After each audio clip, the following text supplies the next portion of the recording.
Okay, I'm just gonna give everyone 2 more minutes.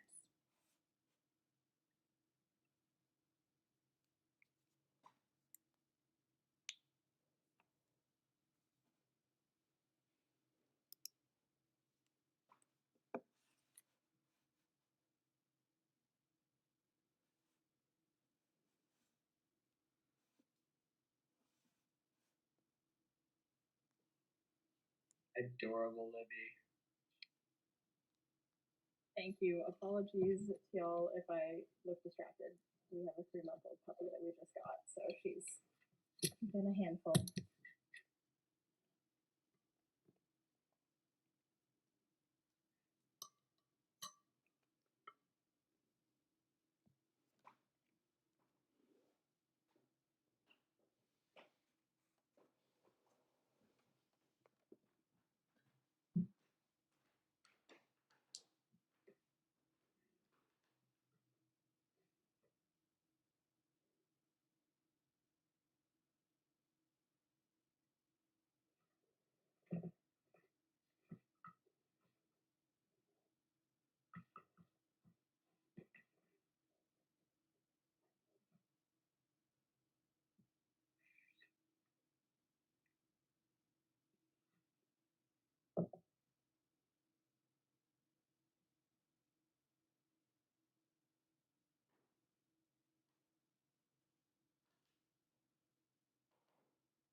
All right, everyone, we are going to get started. So welcome to the SSMU Legislative Council, March 11th, 2021. We're going to begin by calling to order at 18:07.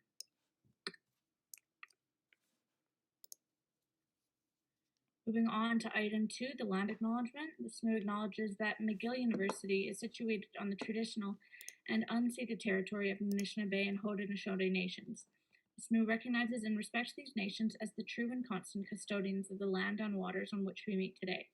Further, the SSMU commits to and respects the traditional laws and customs of these territories. Moving on to item 3, attendance. Councillor Collins, Arts.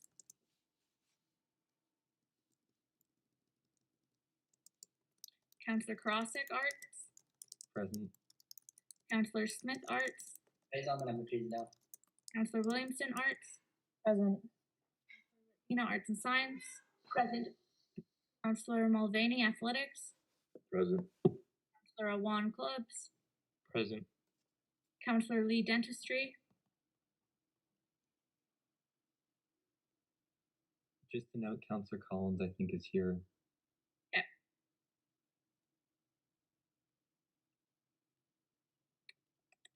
Yeah, we'll mark that. Thank you very much. Councillor Bullhose, Education. Councillor Kirkstew, Engineering. Present. Councillor Reed, Engineering. Present. Councillor Ramey, Environment. Councillor Page, First Year Council. Present. Councillor Bonin, Law. Liaison. Councillor Gunderman, Management. Present. Councillor Kunenson, Management. Present. Councillor Wan, Medicine. Present. Councillor Kodadati, Music. Present. Councillor G, Nursing. Councillor Morgan, PTOT. Councillor Nelson, Residences. Present. Councillor Fernandez, Science. Present. Councillor Sood, Science. Present. Councillor Zhang, Science. Present. Senator Darianani. Present. Senator Parsons. Present. Councillor Morale, Services. Present. Councillor Drew, Social Work. Present. SMU President. Present.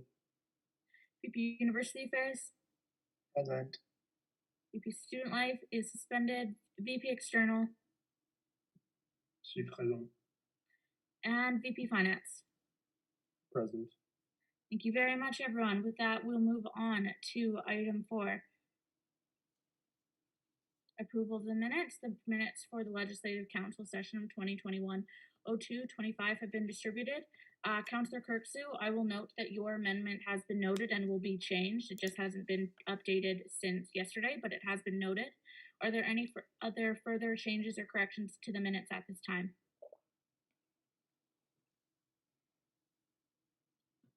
Seeing none, can I have a motion to approve the minutes? Moved. Thank you very much, Councillor Smith. Can I have a second? Second. Thank you very much, Councillor Bonin. Is there any opposition? Hearing none, the minutes will stand approved. Moving on to item 5, adoption of the agenda. The agenda has been distributed. Are there any corrections or changes to the agenda at this time?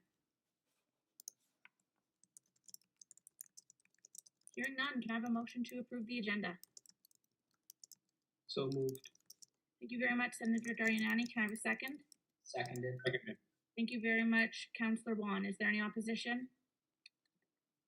Hearing none, the agenda will also stand approved. Moving on to item 6, report of the steering committee.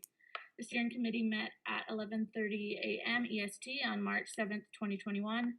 All were in attendance, except for the governance manager. We had no guest speakers. For new business, there's one notice of motion regarding the adoption of the harm reduction policy 2021-03-11. Business arising, as you may remember, we also have an item returning to us from the board of directors.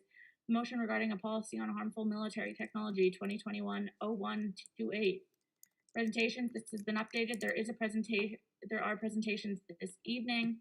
Steering committee innovations, as usual, these are now going to be typical, but just for a reminder, I once again have the authority to rule extensions out of order. I have the authority to end debate. I'm going forward. I know some individuals have privately messaged me that they have not yet been called in debate, or they have not been called recently. I'm just going to note that I'm now prioritizing people who have not spoken. As well, I'm going to encourage everyone to, if it becomes a problem, I will formally enforce it, but to speak up to twice per session, so that you could speak twice in question period and twice in debate. But generally speaking, we've noticed that individuals are tending to repeat themselves following those 2 times. And so we are going to try to encourage that as much as possible. Once again, ad libitum extensions are going to be ruled out of order. We're going to revert to the default of 5 minutes for question period and 5 minutes for debate. And also, this has become a habit. I'm also going to, will be ruling out of order all motions to postpone reports. I've noticed that individuals who have forgotten simply to submit reports are using this to avoid penalization. I understand what you're doing, and we're no longer going to allow it. There are numerous, we can tell, none of the committee reports were suspended, and so none of them are, unless there's a real valid reason to postpone them. All of these are going to be expected to be presented from the floor this evening. Once again, I'm also going to remind everyone it's not my responsibility to remind you of when your presentation report submission is. Within the Google Drive, there is the absences and reporting schedule. If you click on that, you'll be able to find your name. Of course, if you have any troubles finding it, or if you can't find your name, please let me know. As usual, comments, questions, and suggestions are always welcome, and you can email them to me at speaker@smu.ca. Lastly, we will not have a confidential session this evening. Are there any questions on the report of the steering committee? Seeing none, we will move on. We'll move on to item 7, guest speakers. We are going to begin with item 7A, guest speaker on harm reduction from Sarah Graham. Okay, hi everyone. I think I can take the mic now. So I'm just gonna give a quick content note, which is that My short conversation will cover drug use and misuse. It'll have brief mentions of hospitalization and death, and also sexual violence. So feel free to mute if you are not in the space to listen to those kind of topics right now. Okay, so who am I? So I recently graduated from McGill's Gender Studies program, and I am currently the Vice President of AMUSE, which is short for the Association of McGill University Support Employees. Essentially at the union, I think I see a hand. Is that like no, that was me accidentally hitting the wrong button. Okay, it's okay. I thought it was a point of order. So if anybody can't hear me, also feel free to interrupt me. Or if you want me to speak slower. Okay, that's all good. So I think I was just saying, like, at the union, we represent workers on campus, mostly like temporary and casual workers, both students and non-students. And we also often advocate for our local communities, both on and off campus, including just generally relate to issues that align with our principles, which are shared humanity, respect, and fairness, and often tied within our main goals of protecting and improving working conditions and like labor rights on campus. So we also have our roots as a union in the resistance to harmful drug policies at McGill, which is mainly why I'm here today. And we continue to push for more evidence-based drug policies and education on campus. Last summer, I also worked with AMUSE on a 70-page training resource, which helped resident staff, employees feel better equipped to understand like how to use harm reduction and anti-oppressive practices on campus. I also worked as a resident in residences as a floor fellow for 3 years, so I got to gain experience of seeing various environments of residents, and also I witnessed a lot of the detrimental effects that our campuses like normalized binge drinking and partying culture has had on first-year students firsthand. I was often like the first responder to numerous emergencies and crises, and I know some of you are also floor fellows, so you can, I'm sure this resonates with you as well. So on many occasions, I sent people to the hospital. I supported numerous students who were coping with substance misuse. I also saw countless young people cope aftermath of sexual violence, which was also often tied in with partying culture and substance misuse.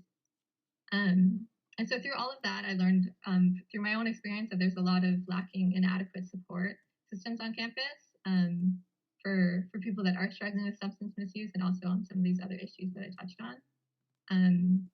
And so personally, one of the reasons that that I helped with this policy is that I would really like to see a shift on our campus towards empowering students to make safer decisions, and to also see that as a community of undergraduates at McGill, that we can work together to resist the detrimental patterns of partying culture, which has caused harm in our communities. And I'm not pushing for an abstinence-only policy at all. That's not what harm reduction is about. But yeah, just to see like more education and safer patterns on campus culture. So really, as I've been saying, this policy grew out of concerns raised by people like myself who worked in McGill residences, and specifically in response to alarming policy shifts within McGill residences, such as the Community Code of Living, which is a document that all students and residents must sign. And in the past year, this document really shifted towards pushing for abstinence-only approaches to drug use, and to encourage resident staff to police the amount of alcohol or drugs or drug like related like bongs or whatever that students want to have in residence. And so there's been a lot of concern amongst resident staff, but also on a larger scale on campus against these changes. And the push from McGill towards these sort of like no tolerance policies isn't new. Back in 2008, McGill's Director of Residence also proposed a no tolerance approach to drugs and alcohol. And so over the last decade, the student body has been resisting these changes. And in the past year, we've seen you've probably seen some in newspapers as well on campus of like people being very vocal, calling for the implementation of harm reduction practices. Okay, so what is harm reduction? I've been sort of talking about it, but haven't really defined it. So harm reduction is an evidence-based, non-judgmental approach to reducing the harms associated with drug use.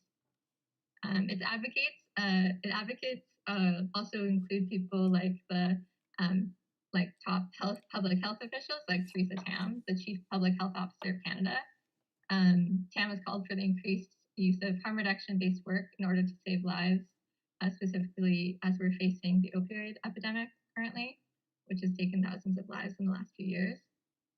And harm reduction policies are also, and the principles are really commonplace in daily practices. You can understand them as simple things like wearing a seatbelt or not drinking and driving.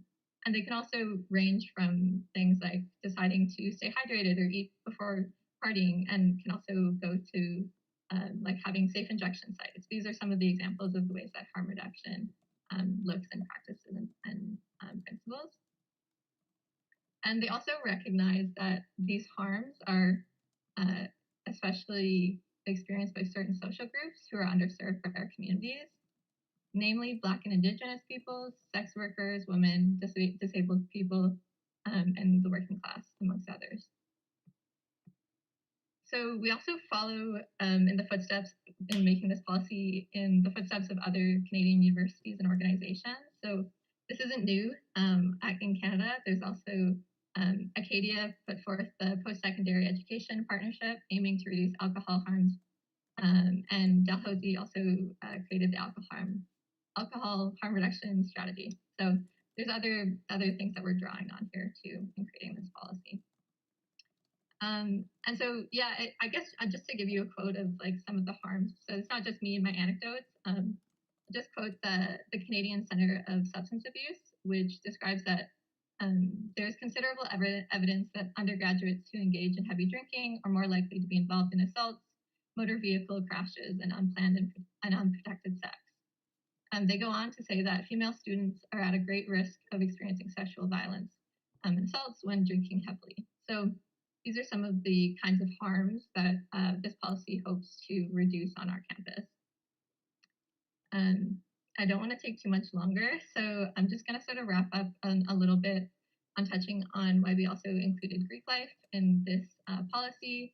So I'll speak from my own personal experiences.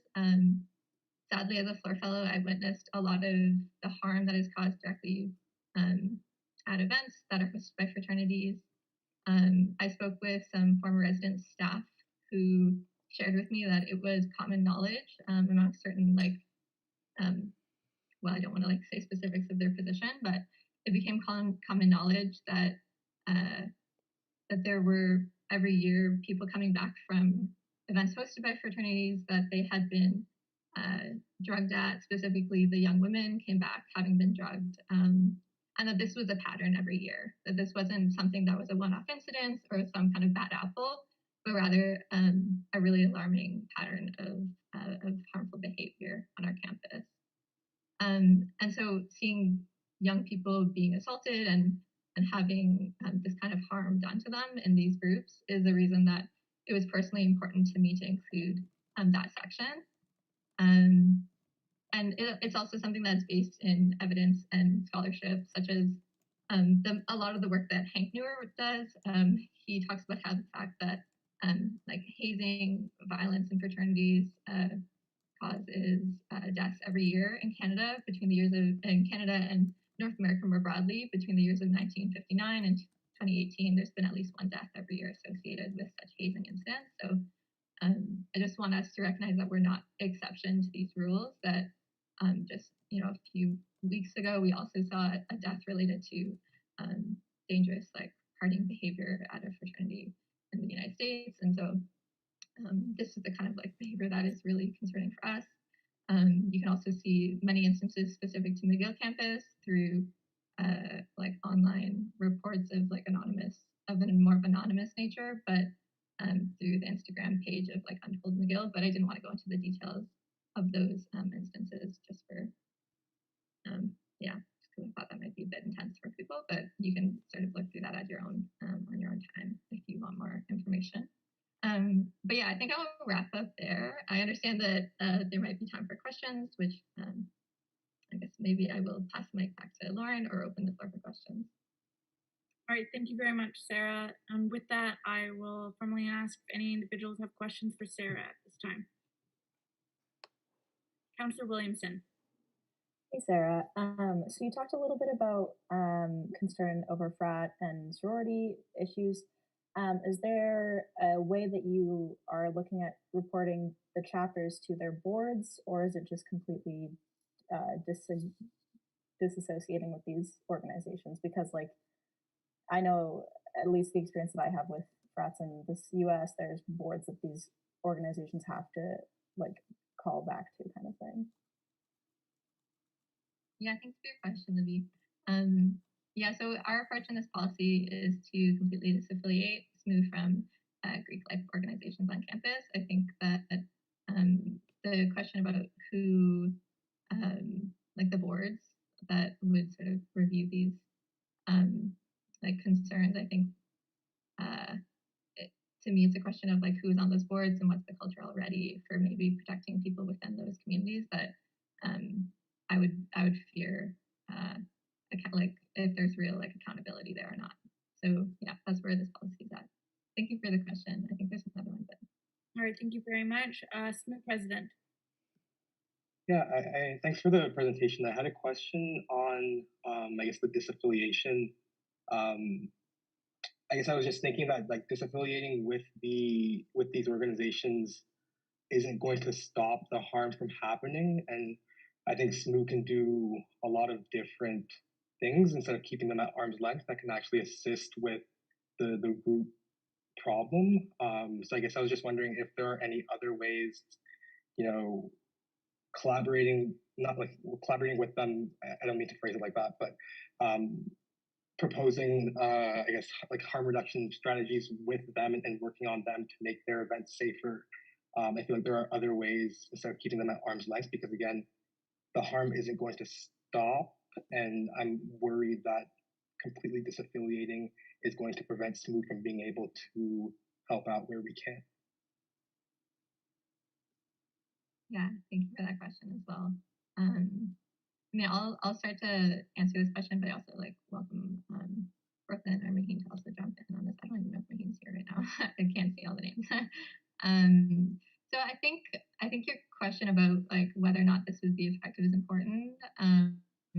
About like whether or not SMU can like hold more of an opportunity for education, and I think that isn't being eliminated here. Like we're still proposing that SMU support and mandates like annual efforts to encourage student groups that are working on like harm reduction on campus that are working to like promote like education. And I think from the standpoint of this policy, where it stands right now at least, is that working in collaboration with organizations that we see as having sort of systemic issues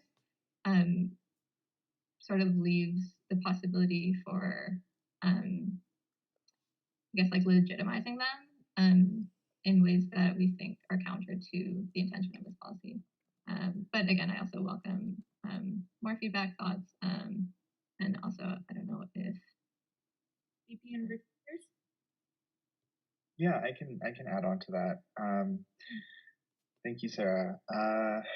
So I think this was something that we gave quite a bit of thought to when we were going through the policy, and I don't want to make this discussion period entirely like a pre-question period for the policy, but I can say that in terms of like our strategy for like advocating against the harm that's caused by like Greek-led organizations, there was a lot of consideration given to like, is it more useful to like continue to associate with them and like use that as leverage to kind of like advocate for change, almost like kind of like shareholder activism.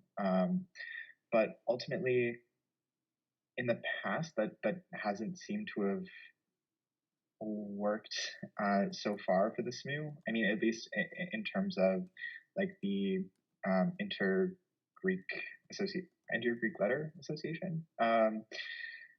And like past, like, I guess, legitimized SMU bodies. So I think that like there are provisions made where like if we do see that like there is progress being made, or we do see like commitments from sororities or fraternities to like bettering themselves and like dedicating a lot of like time and effort to harm reduction, that like we can still continue working with them and like providing them resources to like help on their transition without directly associating ourselves with them, and I guess, as Sarah mentioned, unnecessarily like legitimizing what we see as like organizations with a propensity to cause harm on campus. All right, thank you very much. We'll next go to Councillor Bonin. Hello. I just was wondering how, because I was looking for the risk factors and resource implications, and like I like the premise of like, rather than basically to help students stay as safe as possible even when using substances, it is better than kind of the abstinence only approach. I just don't know how that works with the disassociation. I guess it's kind of to the president's point. Like my question is like, how do we like support, even if they're using the substances, if we're completely going to disassociate away from where a lot of these events are occurring? Yeah, so I think maybe to clarify like the point of harm reduction, like it's in a lot of ways is focused on reducing harms related to drug use, but it doesn't necessarily mean that we are focused entirely on saying we want to promote like healthier, like maybe like drinking or substance use at like these sort of events hosted by Greek-led organizations. Like I think we're also saying that there seems to be like there really are patterns apparent to myself and I think others that have been behind this policy that that there's intentional misuse of these substances in a way that goes much deeper than and maybe I'm failing to find the words exactly, but that at least from my perspective that the problem is much deeper than just like simply educating people to say like this is a safer way to use the drugs. It's like something that I think needs like a deeper reflection going on within Greek-led organizations, which I think we want to prompt as well as to like the culture that's fostered there and the harms that continue every year. Yeah, I mean, I am open to like hearing alternative approaches to like including addressing these problems that we've been naming that don't necessarily entirely include like cutting off SMU from like Greek-led organizations. But yeah, I don't know if that really answers the question, but there's more hands. So. All right, thank you very much, Sarah. I'm going to note that this also will be coming back to Lip Sync Council next time. So we will also have a dedicated question period for it as well. But saying that, I'll first go to Councillor Collins and then followed by VP Finance. Hey, I was wondering a little bit, my apologies if it's in the policy and I just missed it when I was looking it over, but I was wondering if whether Sarah, you or VP University Affairs could elaborate on the pre-existing or like already existing relationship between SMU and Greek-led organizations, because I was under the impression that Greek life at McGill is like completely disaffiliated with McGill and SMU as it is. So I was wondering like what that relationship currently is, if you could elaborate on that and like what the goal ultimately is to like disassociate, if that makes sense. I'm gonna pass this to Brooklyn because I'm not the expert on this stuff. But University first. Yep. Actually, if anyone was going to be expert, it would have been the VP Student Life. So it's unfortunate that she can't be here. But that being said, so SMU's history with, I guess SMU's most recent history with, like, formally with Greek life on campus is and my apologies, I keep forgetting the exact name, but the Inter-Greek Council, I believe. It was formerly a SMU club. I think it was last formally active in 2017. It was essentially like a forum for Greek letter associations on campus that was kind of like hosted or sanctioned by the SMU. And that was the extent of SMU's like formal recognition of Greek letter organizations. There were also like a string of events that were co-hosted by SMU and Greek letter organizations, or like whether they were drinking events or simply like fundraisers or campaigns. I can say that at this point, the SMU does not really conduct any does not really collaborate with Greek letter organizations in any formal or even like substantive way. The council, I guess I should say the club, has not been active since 2017. Technically speaking, the Constitution is still valid and it is still a valid club of the society, although it is not active. So that's kind of the extent of SMU's relationship with Greek letter organizations. Like, we have kind of passively over the past few years been distancing ourselves from fraternities and sororities. It just has not been kind of formally stated that that's what we're doing. And on McGill's end, McGill really has like no formal association with Greek letter organizations. Like, after speaking with the director of, after speaking with numerous people within the student life office, particularly like campus life and like community engagement, they have like no recent memory of any collaboration with Greek letter organizations. So largely speaking, there isn't much of a relationship there already. I think the goal of this policy is to kind of formalize that stance that has kind of been like passively adopted over the years anyway. Great, thank you very much, VP University Affairs. And our last question to VP Finance. Hello, hi Sarah, thank you for the presentation. Just as a side note, Sarah, I think you were a floor fellow in Wilson during my first year, so it's nice to see you again. Whoever owns the harm reduction policy link, could you share it with me, please? Thank you. Parliamentarian, do you, or I can't remember, or is it the VP University Affairs? Sorry, could you repeat? Can you share the link with? I'm gonna assume. Oh yeah, I'm checking right now for the meltery technology. No. The harm reduction policy. Oh, okay. I think because it's a shortcut, people can't see it right now. Okay, sure. Let me. Oh yeah. Sorry. Great. Everyone should be able to see it now. Perfect. Thank you very much. VP Finance. Okay, you're good. All right. Seeing no further individuals with questions, we'll move on. Thank you very much, Sarah, for presenting. VP External. Yeah, it's not the notice of motion document. It's a document within that document that links to the harm reduction policy that people don't have access to. Okay. For the clarification, I'll get on that. Parliamentarian, I'm not sure if we have access to that. I mean, not access. I don't think we have ownership. Okay, thank you very much, Sarah, for coming. All right. For all your questions today, guys. Okay. Bye. With that, we will move on to the next item on the agenda, and it is budget revisions. VP Finance. Oh, VP University Affairs. I was just going to mention I can go take care of the policy. I can make sure the sharing settings are open. Thank you very much. VP Finance.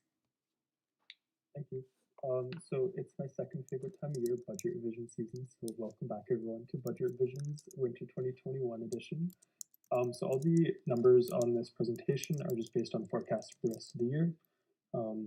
So beginning with, beginning with revenues, if you go to the next slide, to put it in kind of like a visual form, most of our revenues come from membership fees. As you can see, 90% of our revenue comes from membership fees, whereas only 10% comes from extra stuff or extra revenues. So if you go to the next slide, I zoom in on that a little bit.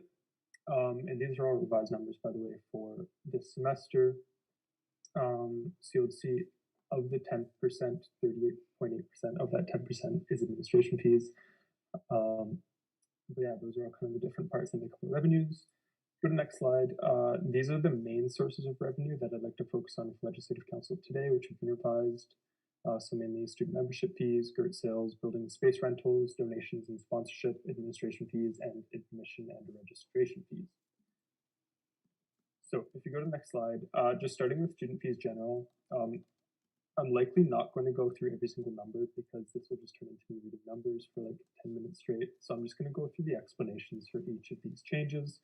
Starting with student fees general, that has gone up just based on actual enrollment numbers from fall and winter. Enrollment numbers for the winter semester were a little bit higher than we originally estimated. GERT sales, obviously GERT's still isn't open. It's been delayed further, which is super sad. But you will still see that there are GERT sales there. We're holding on to a very thin dream that one day GERTs will open at this point in the year. That's the dream, we'll see.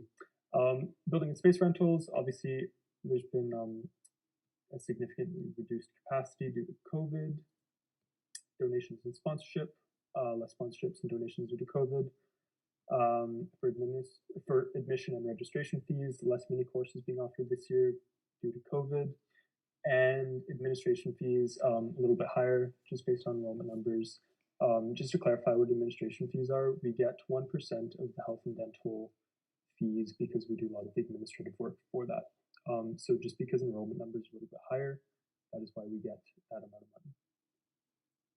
So if you go to the next slide, that's kind of a line by line. Like I mentioned, I'm not going to go through it every single number, but for anyone who's super curious and getting into the nitty gritty of things, that's kind of what it looks like on the overall broad scale of things. Next slide. All right, now we're going to move on to expenses, which have been revised for the winter semester. We're going to go to this wonderful, colorful pie chart here. A lot of different colors on that one. I was struggling to find more colors to put onto it. But as you can see, the largest portion of the society's expenses do go towards salaries and benefits. And then the second largest for this year, it's bunched into others. I do go into it line by line later, but there's that. And then also professional fees, that's a large portion for this year. So the ones that I do want to focus on for Legislative Council tonight, salaries and benefits, GERTs, materials and supplies, professional fees, cleaning services, 351 appeal, and insurance. So if you go to the next slide, salaries have gone up a little bit. That's just due to some staffing changes and just some expansion in the society. Obviously, year to year, the society is getting slightly bigger every time enrollment numbers go up, so that's why salaries have gone up. And then benefits, exact same thing. For GERTs, obviously that's lower because it's opening later, unfortunately. Materials and supplies, that's just a little bit lower based on projections for the rest of the year because the building opened later, and also isn't seeing as much use. Professional fees, ooh, that's a big one. You may have noticed that's a very large number.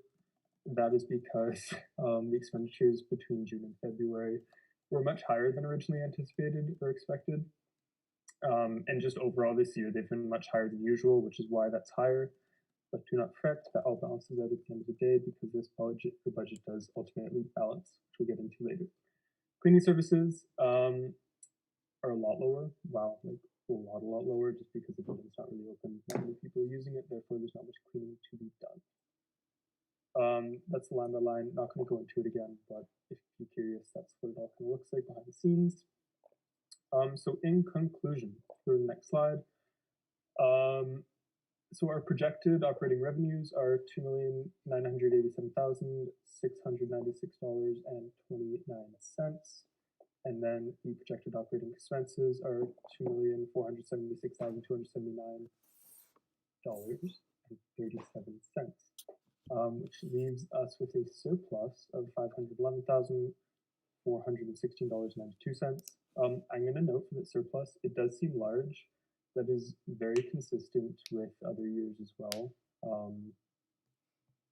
Yeah, like that's kind of the number that you sort of aim for an organization of this size. So I guess to sum everything up, things are going well, finances are thriving. I will stand for questions. Thank you. Thank you very much, VP Finance. Are there any questions on the report of the budget revisions? Councillor Wan. Thank you, and thanks, VP Finance, for the presentation. In the presentation, you alluded to the reopening of GERTs being delayed. Do you have a projected time as to when GERTs will open currently? Thank you. VP Finance? That is an excellent question. Every single month, it feels like it gets delayed by a month just due to government restrictions. I'm going to say end of April, but like take that with a grain of salt just because like things are changing every day. The reason why I kept GERTs on this budget, and I was also advised to keep it on the budget, is just in case it does open. If it doesn't, then essentially there's no expenses and no revenues in the GERTs area. But end of April, hopefully that's the dream. All right, thank you very much, VP Finance. Are there any further questions?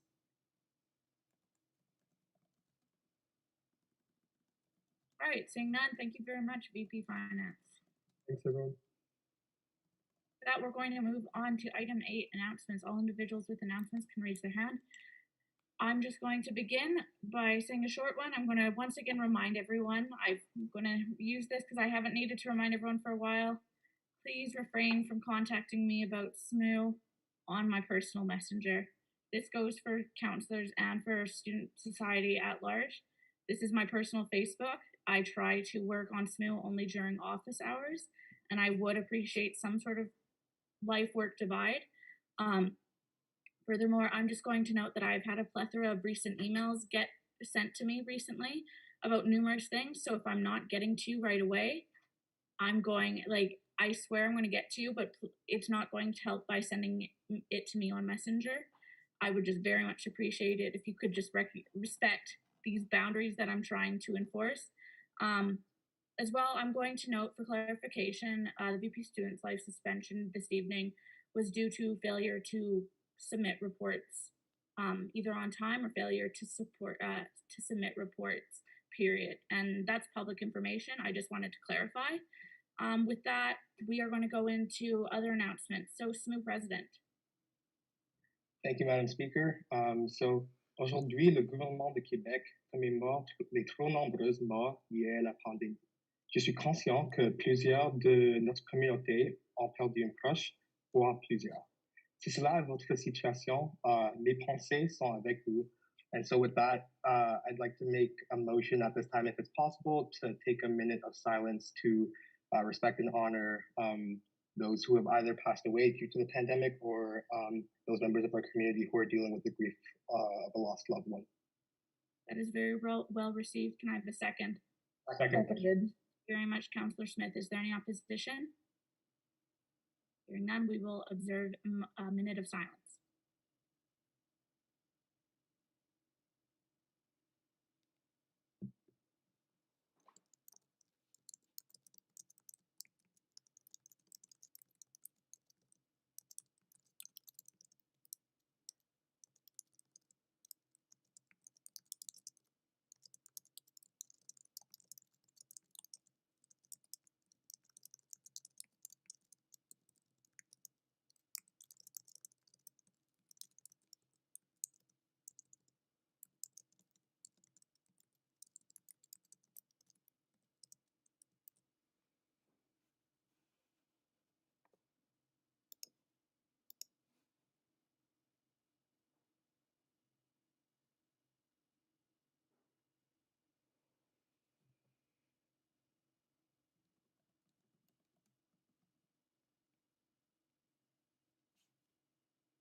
All right, with that, the minute of silence has elapsed. Thank you very much, SSMU President, for moving that. With that, we'll go into other announcements. VP Finance.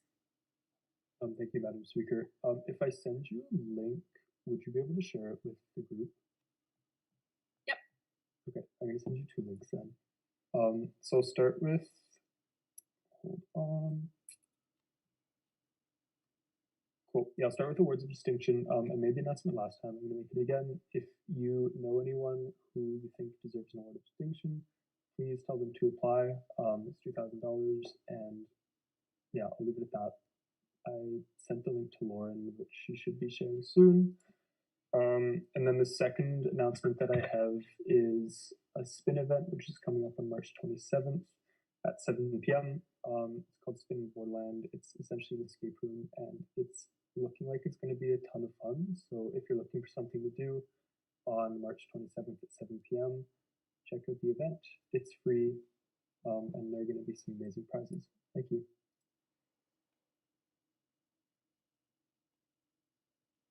All right, thank you very much. VP Finance, I'm just note that I'm retyping the links because I can't copy and paste. So I retyped the first one, I'll retype the next one in the next announcement. SSMU President. Yeah, so this one is just for all councillors and I guess members at large of committees, if there are any present today, that the deadline to order a SSMU hoodie is tomorrow evening at 5 p.m. If you don't have the link already, you can just send me an email or contact any one of the executives and we will get that to you. Thank you. Thank you very much, SSMU President. Are there any further announcements? VP Finance, I'll be good. I'm almost done typing it out. Thank you very much, though. All right, seeing none, we will move on to the next item on the agenda. Item 10, recess and consent items. I'm just going to openly ask, does anyone have any questions on consent items?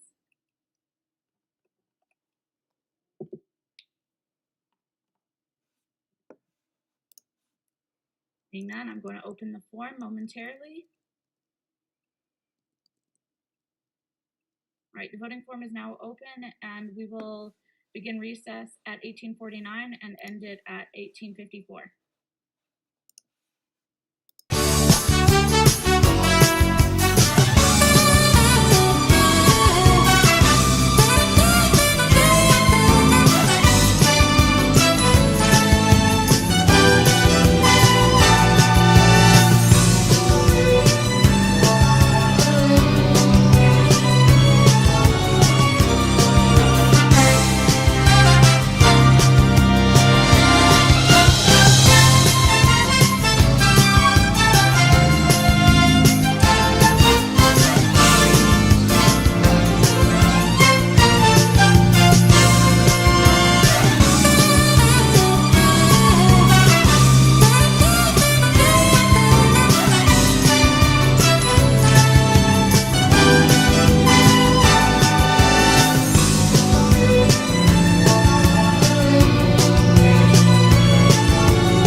right, everyone, I'll announce the closure of voting.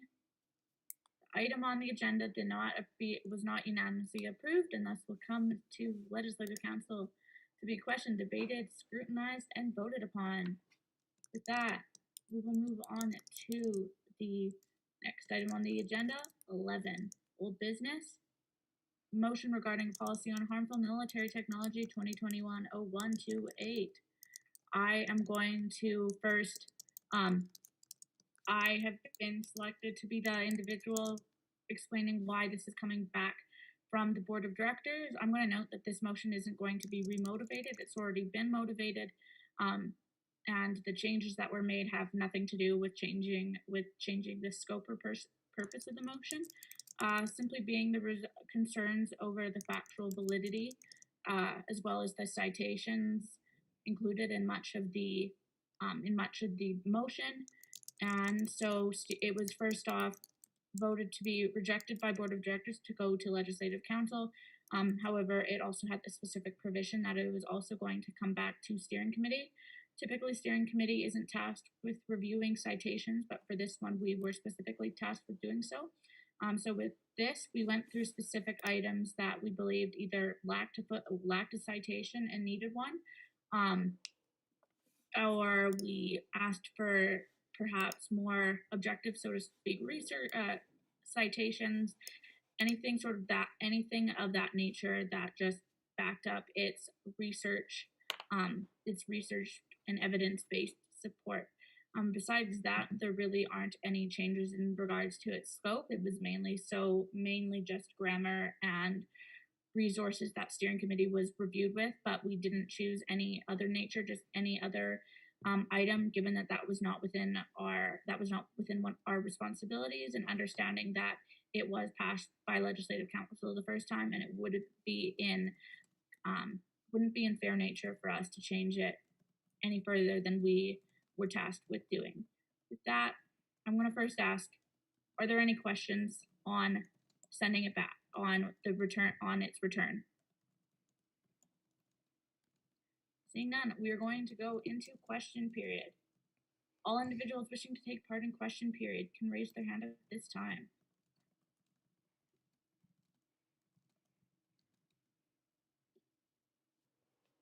All right, seeing none, we'll move on to debate. All individuals wishing to take part in debate can raise their hand. Councillor Karasik.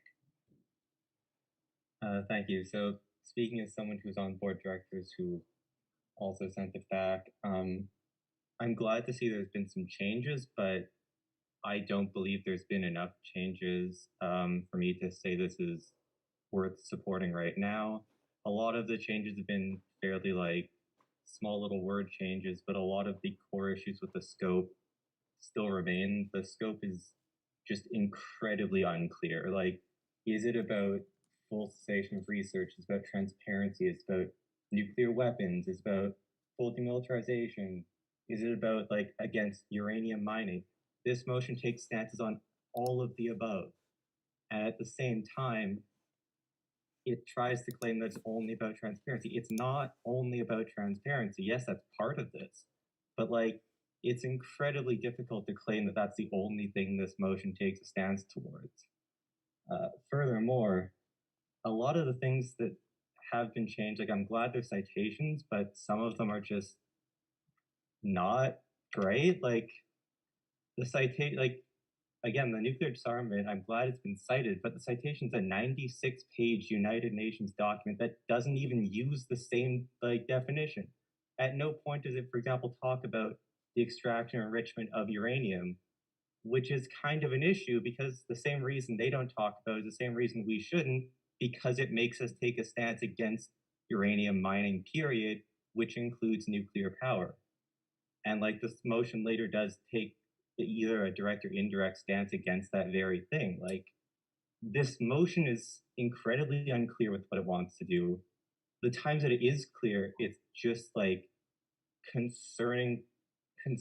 out of the question of our jurisdiction even. Half the things talks about are things the United States have done. We're not a US university, even though we do occasionally collaborate with the US defense establishment. It's a very small portion of what we actually do. It's mostly Canadian. And then you look at the citations, it's like, oh, they're using US bombs in Syria, or even better, Russian bombs in Syria. Like, how are we claiming the proof for the shockwave physics group is that they're collaborating on dropping bombs in Syria, and our example is like chemical weapons dropped by the Assad government? Like, that's not us. We did not, like, nobody in shockwave physics had anything to do with that. All right, thank you very much, Councillor Karasik. With that, we'll move on to the next individual, and it will be VP Finance. Yeah, thank you. If I remember correctly, the Legislative Council has already debated on the scope of this motion, and it was passed previously with the same scope. The reason this was rejected by board and brought back to council was to address concerns over factual accuracies in the policy. So if these factual accuracies have been addressed in the amendments to the policy, then this reasonably should be passed again. Thank you. All right, thank you very much, VP Finance. Councillor Wan.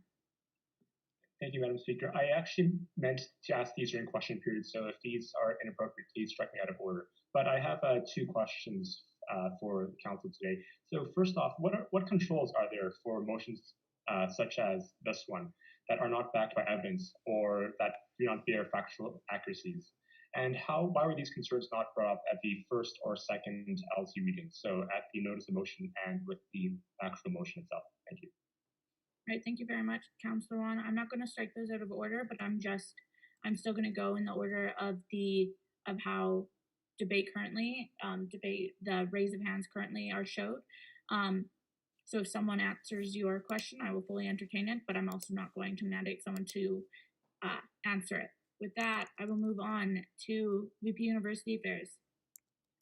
Yes, I have to agree with the VP Finance on this one. We have debated the scope, we have debated the intentions of the policy, we have even debated the citations before, and I mean, I can't speak to the revision of the policy. I wasn't part of it, but at least from conversations with the VP External, it was intensely reviewed and every citation was checked. If councillors don't agree with the citations that were used, that is their opinion, but that's not to say that they aren't still accurate citations or that it isn't still a factual policy. I would ask council, I would just ask councillors to consider refraining from reigniting debates that had already been settled in past meetings of the Legislative Council.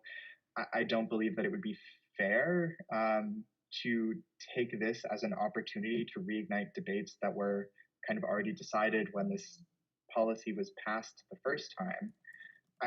And to be clear, it was sent back to steering purely to review the factual accuracy of the citations.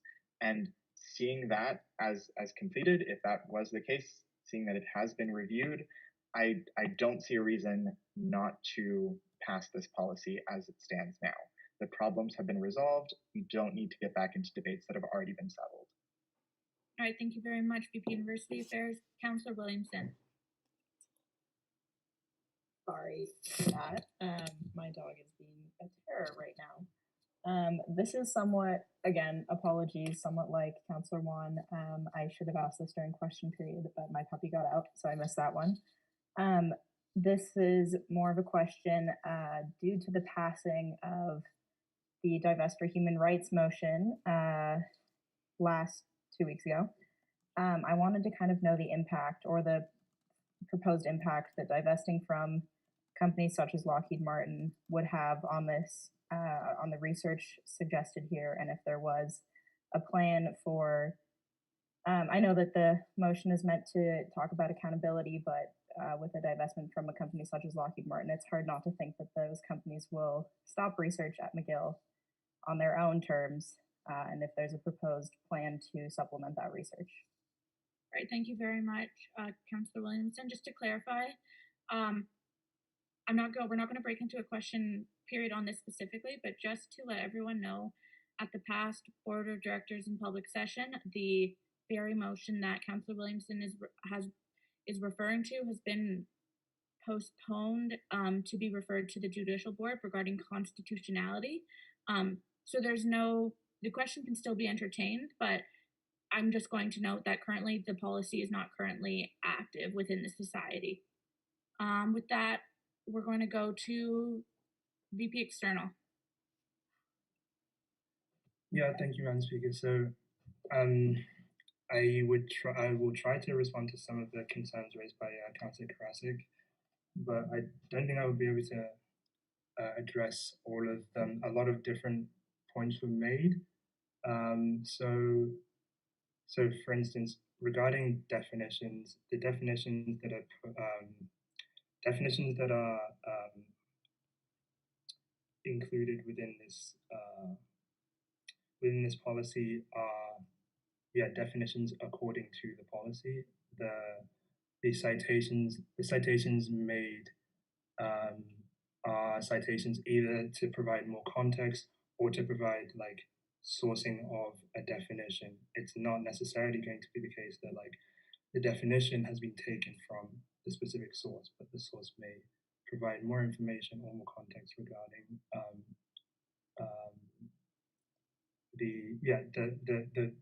the term as it's being defined. And then I'd also just note, like within the nuclear disarmament definition,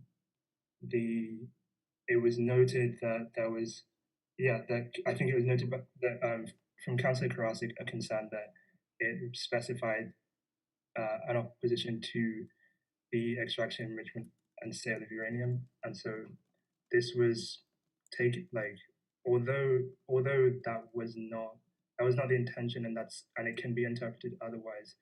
The policy has been reworded to make more clear that it's not.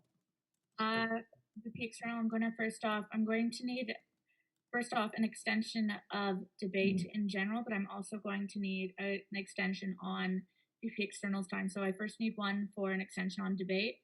Extend debate by 15 minutes. Thank you very much, Senator Parsons. Can I have a second? Seconded. Thank you very much, Councillor Wan. Is there any opposition? Hearing none, debate has been extended by 15 minutes. With that, can we also have an extension on, is there a desire to extend VP External's time at this time? I'll extend by a minute. 2 minutes. We're going to take Councillor Karasik, just given that he was the first one to present. Councillor Karasik, an extension to a motion to extend by 1 minute. Can I have a second? Seconded. Thank you very much, Councillor Wan. Is there any opposition? Hearing none, the 15-minute extension has been granted, and VP External, you have a 1 minute extension. Okay, thank you very much. So I was saying the definition has been, the definition can be amended if it still doesn't, if it still doesn't like seem to do what like I'm saying the intention is for it to do, which is not to like make a pronouncement on nuclear energy. I don't think that the policy anywhere actually takes a stance on nuclear energy. That's not its intention, implicitly or explicitly. Then going on to like the things that it takes stances on and its framing as only being about like transparency of research. It's just like, I'm going to emphasize again, like we had this conversation 4 weeks ago, but I just wanted to emphasize this isn't just about transparency of research. I think it is very clearly set out what this policy is about, like in each of the different advocacy sections.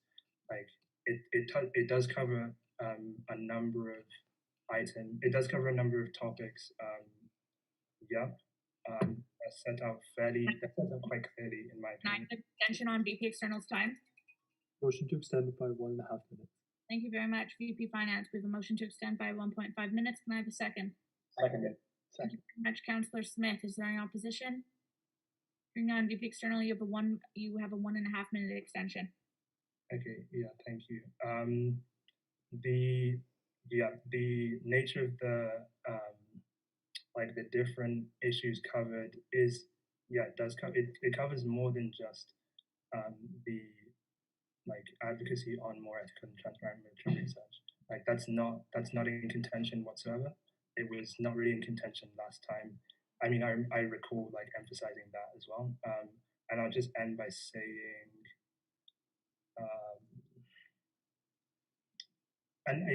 saying, this is, we've debated this scope before. The scope has stayed the same because that was not considered a concern. It's a political question. If there are any political concerns with it, then yeah, like here's the time to bring them up. But like the fact that it wasn't changed because of like from steering it wasn't steering's mandate to do so, to recommend that. All right, thank you very much, VP External. With that, we'll move on to Maya Garfinkel. Thank you so much, Madam Speaker. I wanted to address a few points that were mentioned before. Unfortunately, my computer crashed, so I wasn't able to hear all of Representative Karasik's comments, but I will address Representative Williamson's comments that I was able to hear. Representative Williamson asked about Lockheed Martin's, the divestment from Lockheed Martin that was supported in the Divest for Human Rights motion and how that would impact this policy. And I just wanted to say that in the organizer's opinion, we believe that the Divest for Human Rights policy stance on divestment from Lockheed Martin, it goes very well in conjunction with this policy. If the Divest for Human Rights policy was sort of an outward looking sort of thing with external focus, this is more of an inward looking piece, really unpacking how the research apparatus at McGill operates and how we can make it a more ethical place for students to continue to learn, to continue to research. And as we see in section 4.2, a just transition, we really do want to focus on maintaining a really, really strong foundation for research so that students in all faculties and all departments can have the research opportunities that they come to expect when they come to McGill. When we did consultations with engineering representatives and science representatives. I have to stop you for a second so we can get extension. Can we have extension on Maya's time? Extend by 2 minutes. Thank you very much. Can I have a second? Seconded. All right. Hearing a second. Is there any opposition? Hearing none, Maya, you have a 2-minute extension. Thank you so much. I just wanted to emphasize, as I was saying, that a just transition is very important to this policy, and we are more focused on exactly who is controlling the research that students are participating in. As we mentioned here, Bombardier and Lockheed Martin both have influence on the research and where the research is being taken after it's done here at McGill. And so this is focused on harmful military technology that starts at McGill, but the research and innovation that happens here doesn't have to stop because harmful military companies and corporations that are mentioned here are taken out of the picture.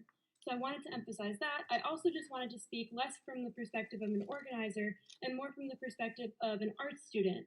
A few weeks ago, arts representatives, were mandated to support divesting from Lockheed Martin on behalf of the AUS, and actually all 4 of the representatives, arts representatives here, voted against this policy 4 weeks ago. So I just wanted to emphasize that even though they were mandated to support the Divest for Human Rights, this was obviously after this policy was brought 4 weeks ago, but I still think that it represents arts students' opinions on these sorts of issues, on divestment from companies such as Lockheed Martin, which are brought here. So I wanted to say that from my perspective as an art student who supports this policy, and from somebody who was at both the AUS council meeting and this council meeting, it makes sense for our arts representatives to support this if they want to truly represent the arts students that they are supposed to be.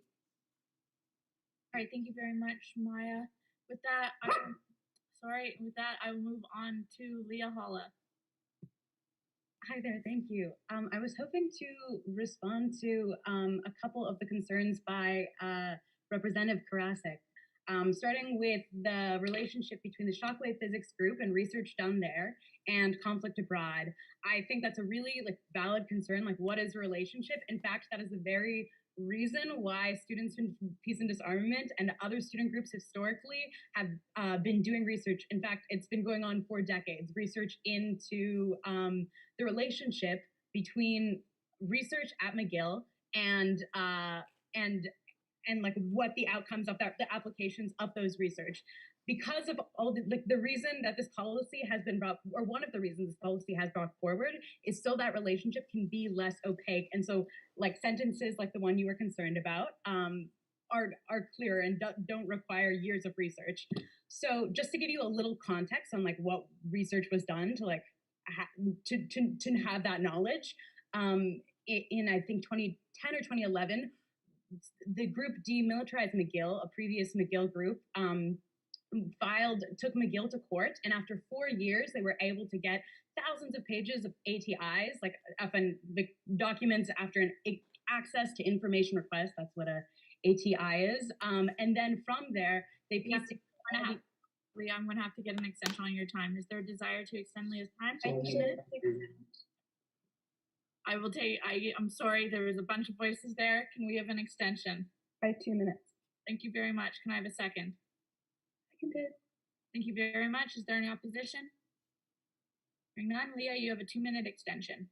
Thank you. So given from the ATRI request, they were able to get some information in 2015 as to the financial relationships between and the relationships of power over research between different research labs at McGill University and private companies such as Lockheed Martin and Bombardier, to name a few, and the financial and power over research outlined in this policy and on like multiple different sources, including Demilitarized McGill's research and Students for Peace and Disarmament research. From there, they researched from there, the next step is researching the weapons produced by those companies and seeing which ones use the research in these McGill labs. So that requires quite many hours of time to find what weapons use that physics research and engineering research, which is part of the reason many physics myself studying physics and in past years, engineers have been a part of our group to help us dissect those research, to help us understand that research. From there, we search where those weapons have been sold and where they have been used. So it's really unfortunate that McGill plays a complicit role by selling our research it's really unfortunate that McGill plays a role in creating weapons that have such a harmful impact internationally. And I think step one is just knowing about it and having students be able to know about it. Because I know myself as an undergraduate student, if I'm walking in and I get a research opportunity, I'd just be excited about it. I wouldn't look into who's funding it and the applications of it internationally. So for the shockwave physics, I hope that gives some clarity. And again, a reminder that this policy is so that students are aware and that it doesn't require nearly a decade of research to have that sentence in front of you, that McGill can be open and transparent about it. On your point of uranium mining, your concerns, I would just want to reiterate once again that this policy by no means means to take a stance on uranium mining. It's against the production of harmful military technology. Nuclear weapons is a harmful military technology outlined in this policy that requires uranium mining. Again, the problem is not uranium mining. The problem is nuclear weapons. Similarly, how the problem is not physics research, the problem is physics research being sold for the purpose of creating harmful military technology. I hope that addresses your concern on uranium mining. Oh my goodness. On your concern of nuclear disarmament, you brought it up last time in debate. Leah, I'm going to need another extension. My apologies. Can I have an extension on Leah's time? By 1 minute? Is that Thank you very much. We'll take the 1 minute. Can I have a second? Yeah. Thank you very much, VP External. Is there any opposition? Hearing none, Leah, you have a 1 minute extension.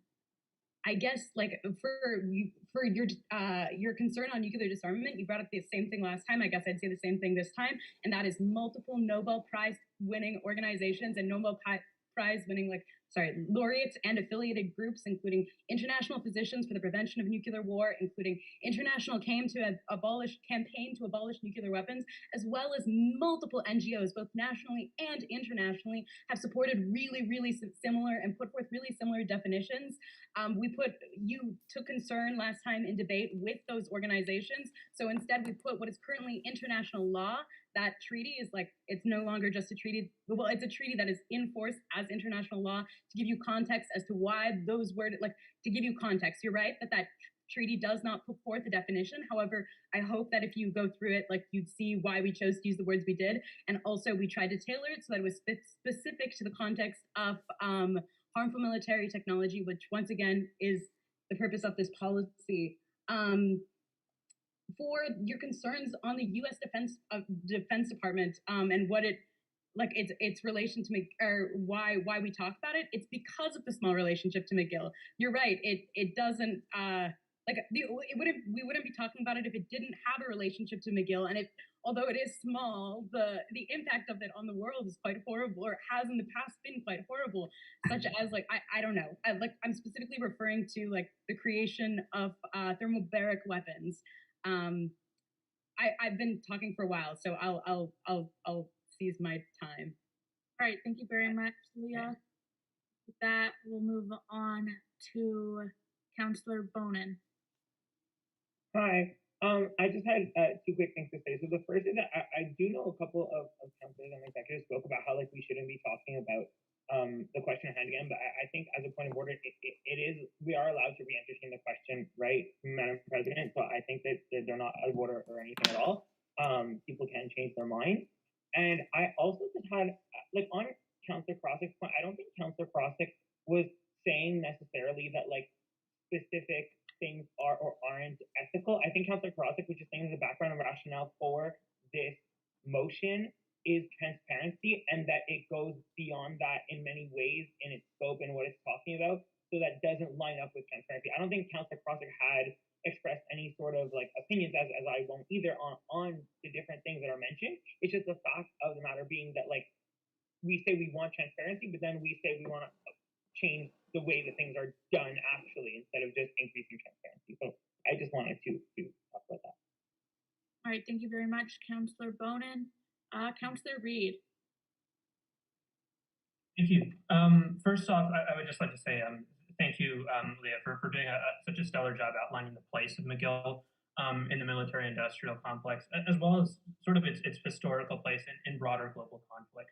And I think it's an unassailable fact, and it's fully in line with our mandate that we should address the moral implication of how our tuition fees are destined and where they go. And on that basis, it makes perfect sense why this council would have voted on this motion in that fundamental principle in previous weeks, and why we should vote in favor of it now. So if the argument is about specificity, well, then I would, and as specifically about specificity of the mandate, well, then if those concerns haven't already been addressed both by Leah, by Ms. Garfinkel, and by the VP External, then I would highly recommend that councillors, directors, and especially those individuals who qualify as both should introduce amendments to productively try to narrow down exactly what that mandate is, as opposed to, frankly, bringing forth criticism as opposed to, simple like amendments that could have, narrowed down the exact purpose of this motion.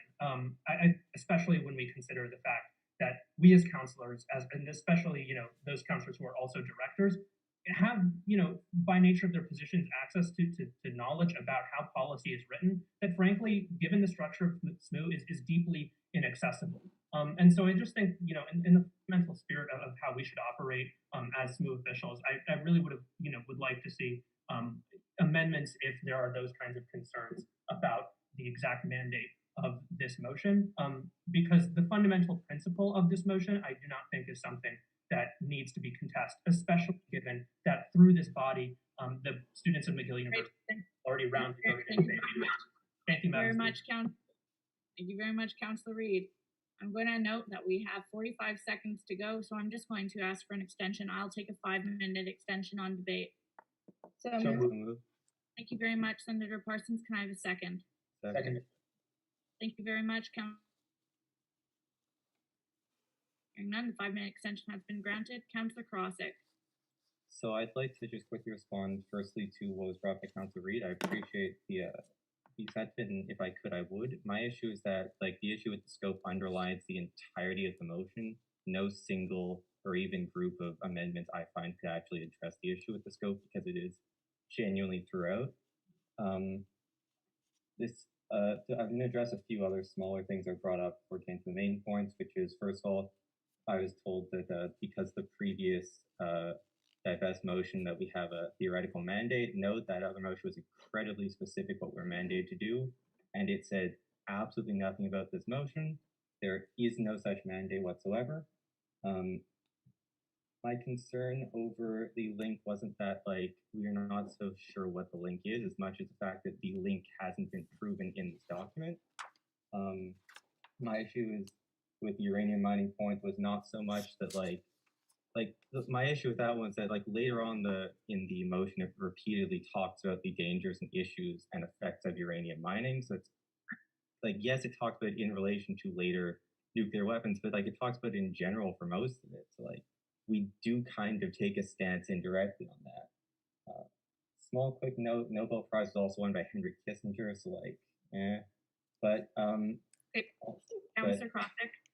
Councillor Crossick, I'm winning an extension. I will take, for the sake of time, I will take up to a 45-second. Thank you. Thank you very much, Senator Parsons, and I'll take Councillor Smith. Is there any opposition? Hearing none, 45-second extension, Councillor Crossick. Okay, I'll make this quick. I want to respond to what VP External said, where he said that it covers a number of topics. 4 weeks ago, that was not what was said. If I could read from the papers, here's one quote: "The policy is very much for the benefit of the students with the purpose of increasing transparency in what is done, or it was quite an intentional decision that this policy does not call for advocacy to completely abandon military research. So it is just a play for transparency." 4 weeks ago, what was said was this was only about transparency. The scope has clearly changed, but the wording hasn't. This needs to be discussed. I'm sorry.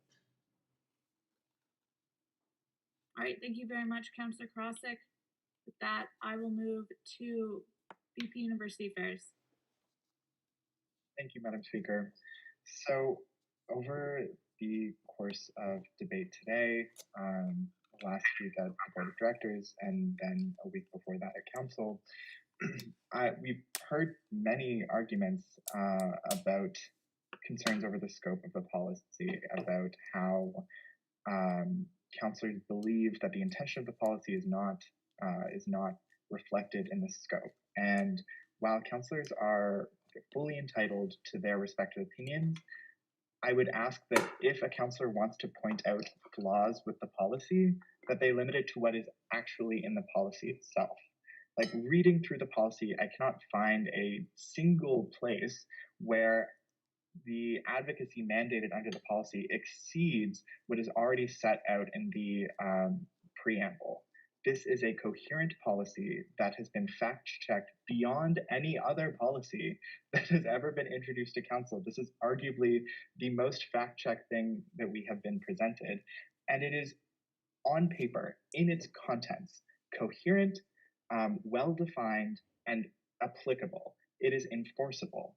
While councillors can suggest at the true intentions of the policy, can suggest that its scope is not reflective of how the policy is being presented, that is simply not the case on paper. On paper, it is a policy about improving McGill's practices with military technology, primarily, yes, through transparency and through advocacy with groups that are... For an extension. Can I have a 1 minute extension? Thank you very much, Councillor Crossick. Can I have a second? Seconded. Thank you very much, Councillor Wan. Is there any opposition? Hearing none. VP University Affairs, 1 minute extension. Much appreciated. Thank you. And on paper, it is about aligning ourselves with groups that share that mandate to improve the practice of research at McGill University. This policy was approved by the Legislative Council once before. Every issue that has been brought up today has already been brought up, has already been debated, and has already been decided. And this policy passed through council regardless. So I think that it is our responsibility, if we cannot find any pressing new reason to refuse to pass this policy, if everything that we have asked for is there, if it has been fact-checked, as was asked at steering, if there are no new arguments that have not already been settled by council, then I see no reason why this policy is not fit for approval. Furthermore, I frankly don't see any new arguments being entered into debate. At this point, it feels like we're kind of running in circles over hypothetical arguments. And in that, I at this point would move to call a question, if that's in order.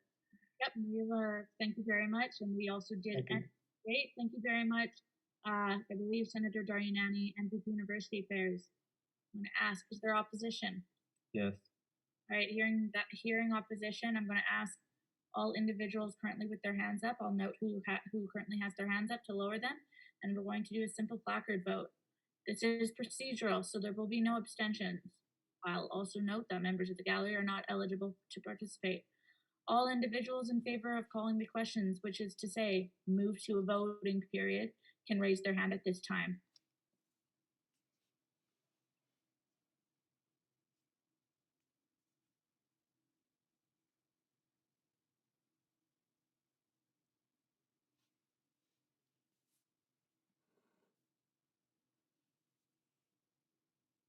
I will give council 10 more seconds.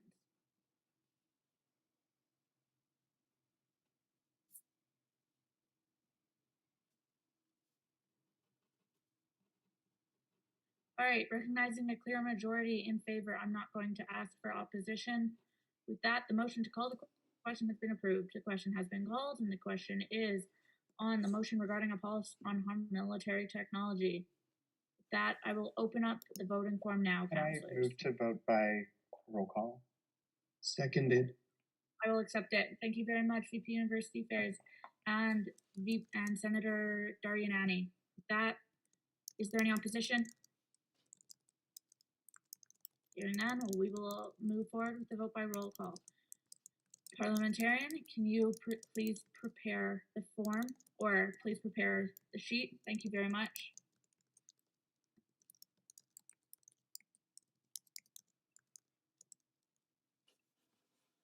All right, we're going to begin with how attendance normally goes.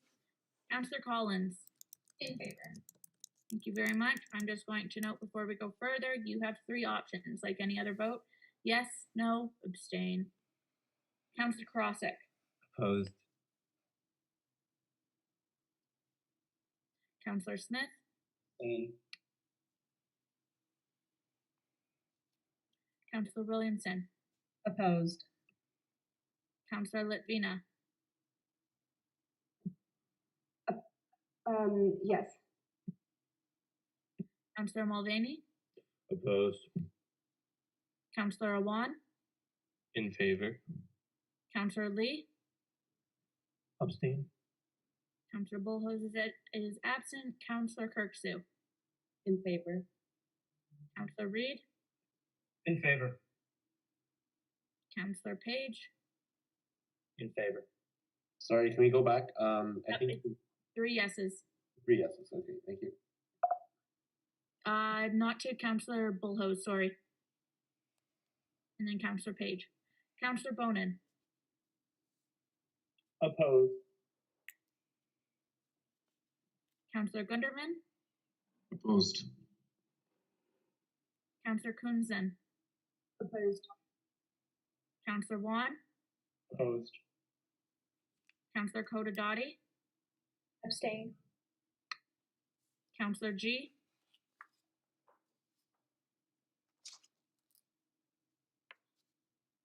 Councillor Morgan is absent. Councillor Fernandez.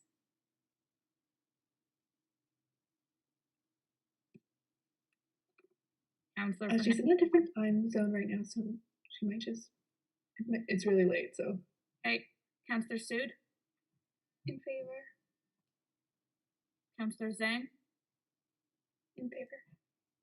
Senator Daryanani. In favor. Councillor Morali. In favor. Councillor Drew. In favor. SMU President. Abstain. VP University Affairs. In favor. VP External. In favor. VP Finance. In favor. Senator Parsons. Abstain. Councillor Ramey.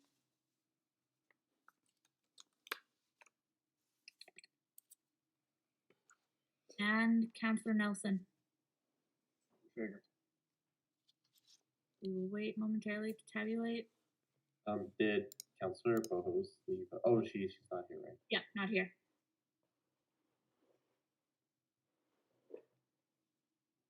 I can count abstains, Wayne.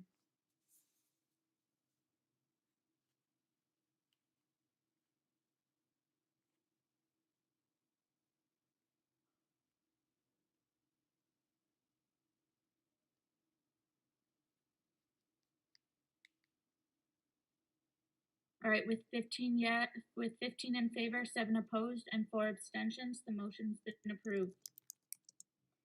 With that, we will move on to the next item on the agenda. Item 12, new business. We have the notice of motion regarding the adoption of the harm reduction policy 2021-0311. To motivate for up to 2 minutes, we have the VP University Affairs. Hello, everyone. So, yes, this policy has been a long time coming, a product of collaborative work between the Vice President Student Life, myself, and the MU's Vice President or Fellow. So, over the past few months, we've consulted with a number of constituents, including many executives, MUs, the Senate Caucus, equity commissioners, and finance coordinators. General Manager, VP Finance, it has been quite extensively consulted on, and this policy has been refined over the course of multiple months.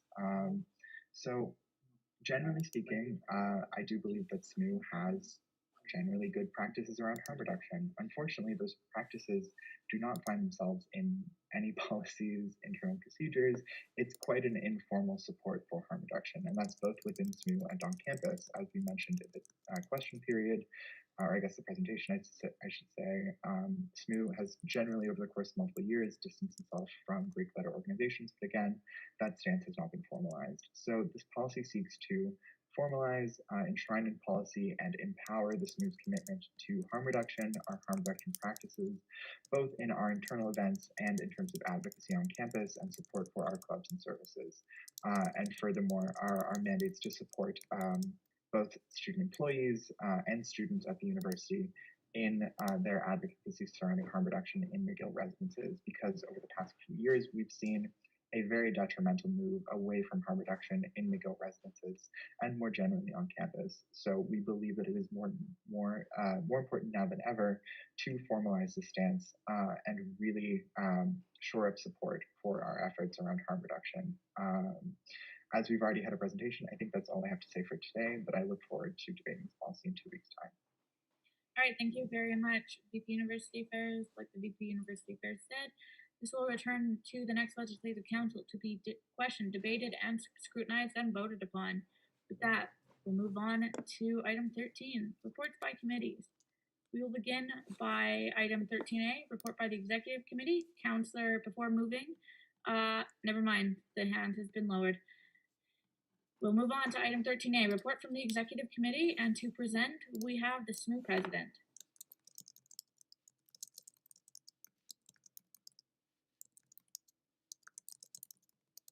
SMU President.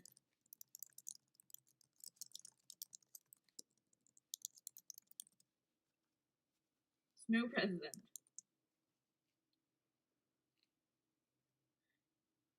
Right, can we have a motion to table this until, can we have a motion to table this? So moved. Thank you very much. I'll take a mover and a seconder. Thank you very much. Is there any opposition? Point of information. Yep, Councillor. Could another executive just do it? If another executive is willing, I will allow them to. Yeah, I can do that. VP External. So I'm not sure how much into detail the president goes. I don't remember how much into detail the president goes with these, but so the executive committee met February 19, 2021. All were present. We approved 2 emails, one regarding the McGill Farmers Market, one regarding pre-budget, a submission to the federal government's 2021 pre-budget consultations that we worked on in collaboration with U-Group. Approved several motions. Approved several motions regarding minutes and services staff positions, and also a job description under the governance department. We then met on February 26th, 2021. If you could scroll down, please. All were present, approved 2 email motions regarding the pay grade for the above mentioned governance department position and the hiring of a human resource coordinator. Approved minutes, contract extensions, and an endorsement of a statement on equity. All All right, thank you very much. Are there any questions on the report of the executive committee?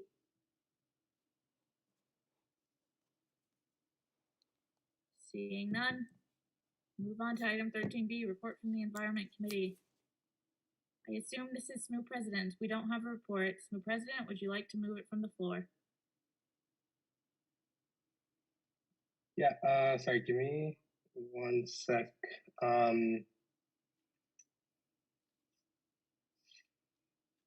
There hasn't really been much from the Environment Committee, so I can just give a brief update on some of the activities. My apologies for not submitting the report in advance. So we've been working on a course that was built off of a sustainability course at Concordia. So it was a free course that was offered to McGill students that had a lot of different guest speakers, whether they were professors in academia or professionals in the field. So that has just concluded, and they're getting feedback from the participants on how people thought the course went, and we're going to look at instituting it long term in the future.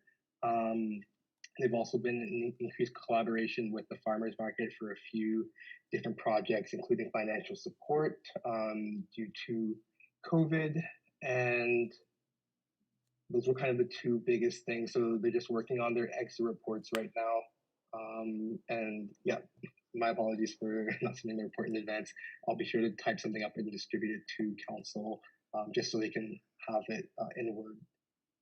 All right, thank you very much, SMU President. Are there any questions on the report of the Environment Committee? Hearing none, we'll move on to items 13C, report from the Francophone Affairs Committee. I'm not sure which executive oversees this portfolio.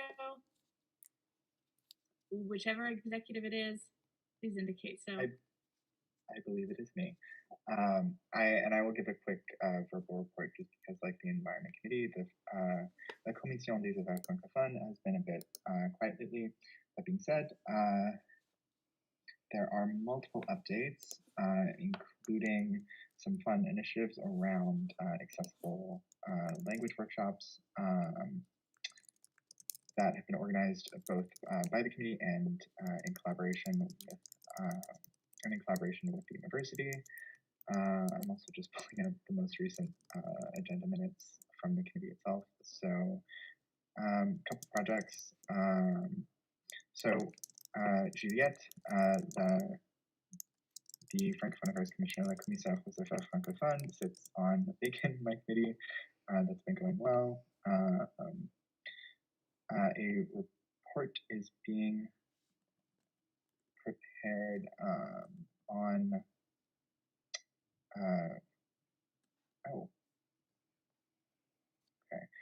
yeah, so yes, okay, cool. So the Francophone Affairs Academic Rights Report it was completed quite a few months ago. Work is ongoing on that. So it is still actually has yet to be widely distributed and published, but it was completed and advocacy is ongoing in terms of student rights for Francophone students, particularly around the rights to submit work in English or French, which is a right guaranteed to all students, although its enforcement is a bit lax. Some other projects include some projects on, I guess, like accessible like political writing in English and French, or I guess I should say policy writing, in collaboration with the University of Montreal. And as I mentioned, a few projects around like inclusive writing workshops in English and French. And I guess my apologies for presenting this in English. My written French, I promise, is much better, but none of you want to hear my French accent. All right, thank you very much. VP University Affairs, are there any questions on the report of the Francophone Affairs Committee? Seeing none, we'll move on to item 13D, Health and Dental Review Committee. VP Finance, I believe this is you. Yep, that is me. So similarly to the other two reports, I did not send it in, so I am simply going to give you a verbal report. So the Health and Dental Review Committee has met, and we've discussed a few things. So I'll start off with the 2020 and 2021 updates. Firstly, we discussed new winter student enrollment. Essentially, what I mean by this is new students who enroll starting in the winter semester are now automatically enrolled in the health and dental plans. That wasn't a thing previously, and there were quite a few concerns brought up from students who didn't realize that they had opted into the plan, and then they'd miss the opt-in period and not be covered by insurance. So we addressed that concern by setting up the automatic enrollment through, I guess, McGill student accounts. Another update for this year, so there's an extended opt-out period for members or international student members who did not come to Canada for the school year, which is taking place in July. That's just to address the fact that, like, a lot of students were unsure whether or not they would be coming to Canada during COVID or during the pandemic. So we've offered this extended opt-out period, which starts in July, like I mentioned, just to kind of accommodate that. And then the last major update for the year, and this is a huge one, is dialogue telemedicine. So if you are on the health plan and you have not tested out dialogue, test out dialogue. It's a very excellent service. And also I just need some more input from people. So test it out, let me know what you think. It's literally an app on your phone. You sign in. It's easy. I looked up a dentist and realized that there's a dentist 2 minutes away from my apartment, which saved me an hour's walking distance. So 10 out of 10, recommend the app. We also discussed a usage report for dialogue. I will be honest, the usage was mildly underwhelming from from students on the health plan. So we'd like to promote it a little bit more. We're not totally sure if that's due to lack of advertising or due to lack of interest. But regardless, we would like to promote it a little bit more for students who are on the health plan. And then lastly, for dialogue, we discussed kind of next steps and whether or not it would be implemented in the future. As of now, we're not going to levy a new fee for it. The reason for that is because usage was a bit low and the fee levy is quite large. It's about $4.25 plus tax per student per month, which totals to, I think, just under $70, which is a substantial amount for an app on your phone. So we're exploring alternate routes to, I guess, get dialogue for our student membership.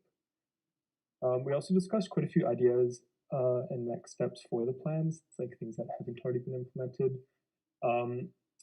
First of all, we talked about international student coverage. So as I've mentioned, I guess a few times during this report, students on the health plan, students who are international, international students aren't automatically put in the health plan. In fact, they aren't eligible for the health plan. The reason for that is McGill already offers international student coverage, and they also passed a motion at Senate quite a while ago. Essentially, I don't know the exact wording, but essentially blocking SMU from doing that. It's a very weirdly worded thing. If you want explanation on that, please hit me up in my office hours or something, because that's a fun story. But yeah, we talked about international student coverage, whether or not SMU would be willing to take that on in the future. And then we also compared plans for Blue Cross and student care. Ultimately, at this point, we're not going to be pursuing international student coverage, but it is definitely something that the committee would like to keep in mind moving forward. We also talked about a two-tier plan. As of right now, it's only one-tier plan, meaning that once you're enrolled, you can't improve your plan anymore. So we talked about, I guess, perhaps adding another level with increased coverage. And lastly, we talked about some extended coverage options that we'd like to see implemented, including coverage for self-harm, as well as tuition reimbursements for individuals who had to leave for mental health reasons. That is all. I will stand for questions. Thank you. All right, thank you very much, VP Finance. Are there any questions on the report of the Health and Dental Review Committee? Seeing none, we'll move on to item 13E, Services Committee. I'm going to note that the VP Student Life is not here. This has also been postponed from last meeting, so it cannot be postponed again. So I'm first going to ask Services Representative, Councillor Morali, is there anything? If you don't have anything to present, we're not going to penalize you for this because we understand that the VP Student Life should be presenting, but I'm just going to first ask if you'd like to present. I don't have anything prepared. I can give a quick summary. I mean, I think it would probably be more beneficial if the VP Student Life was able to present to the next council. Okay. Motion to suspend the rules, then to postpone it to the next legislative council. So moved. Thank you very much, Senator Darianani and Councillor Wan. Is there any opposition? Hearing none, it will be postponed until next legislative council. With that, we'll move on to reports by councillors. We'll begin with item 14A, report from Councillor Page, first year council. Thank you, Madam Speaker. Hi, everybody.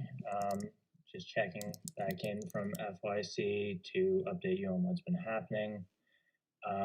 We have been getting into a regular schedule with meetings running pretty smoothly. We've also been integrating some of our meetings with more specific first-year councils from other faculties to kind of target a broader audience and get some specific faculty events going. We've had a lot of success with our social media. It's been growing an audience this year, and we've been able to run some giveaways through that and get some involvement. Those competitions, specifically, we've had like a show us where you're studying from campaign to kind of incorporate especially the international students who might be even a little bit more excluded this year, and kind of showcase the diversity that we have in our student body across the first year. And because we have a budget for events that is generous, we've been channeling that into getting people involved, which has been working pretty well. So we've had some pretty good giveaways, AirPods, online gift cards, stuff like that, that is easier to ship to wherever people may be in the world. Advocating for students in res, we had a few members that attended the town hall that the principal held on the evictions of a few first years in residence who had been involved in COVID-related situations with parties and breaking residence rules, just to make sure everything was going well there. And we have an upcoming Kahoot night that, well, not upcoming anymore. It just wrapped up this evening and it went well and got good engagement. So we're still reaching that audience, and I will stand for questions. All right, thank you very much, Councillor Page. Are there any questions on the report? VP External. Yeah, just out of curiosity, what's the composition of the first year council according to like where people are currently in the world?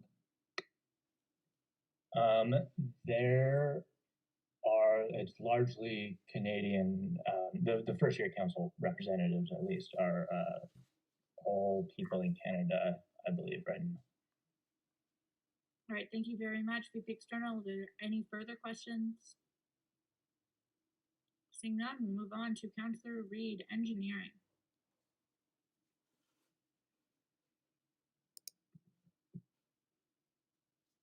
Good evening, everybody. Not much has passed, and not much has happened since the last report, except for the EUS elections, of course.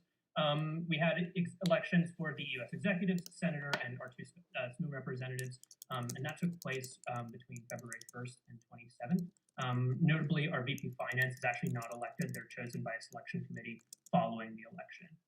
The results of that were our two Alex and my replacements are Julie Alia and Rob Pelletier. I happen to know Rob from Res, great person. EUS Senator George Chow, VP Academics Separ Malemi, VP Comms Imane Chafi, VP External Philip Voyer, and VP Internal Yasaman Basiri, and the VP Student Life, VP Events, and President did not have candidates for their races. So we are now having a by-election. That's now in the campaigning phase. We're actually having the debate, which is, I think, actually happening right now. It's tonight. The polling for that is taking place March 15th to 19th.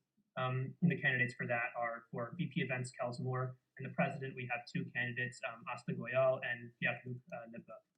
And because I believe we do not have a candidate for this by-election either, a VP Student Life, like the VP Finance, is also going to be chosen via selection committee. We also had the EUS General Assembly that took place on February 24th. And notably, we saw the establishment of the U.S. Investment Fund, which for anybody who knows the ins and outs of the U.S.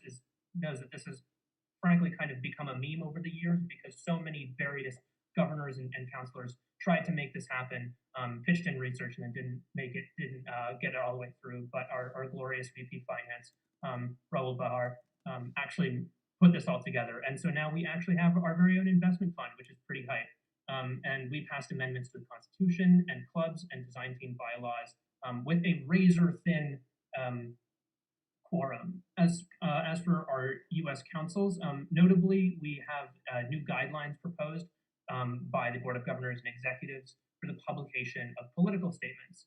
And this was an effort that was taken on by the Board of Governors following discussions that were had between them and Elephant Eye in the wake of SMU's post about Hong Kong last semester. And the U.S.'s stance historically has been to avoid taking political stances that are not supported by a majority of students. And so this is essentially meant to institute that into a fundamental component of the U.S. Constitution. So what this outlines is the passage of statements requiring thorough research and substantiation to begin with, and then passage through the U.S. Council with a 2/3 majority vote to ensure that that political action, wherever it takes place, is as representative as possible.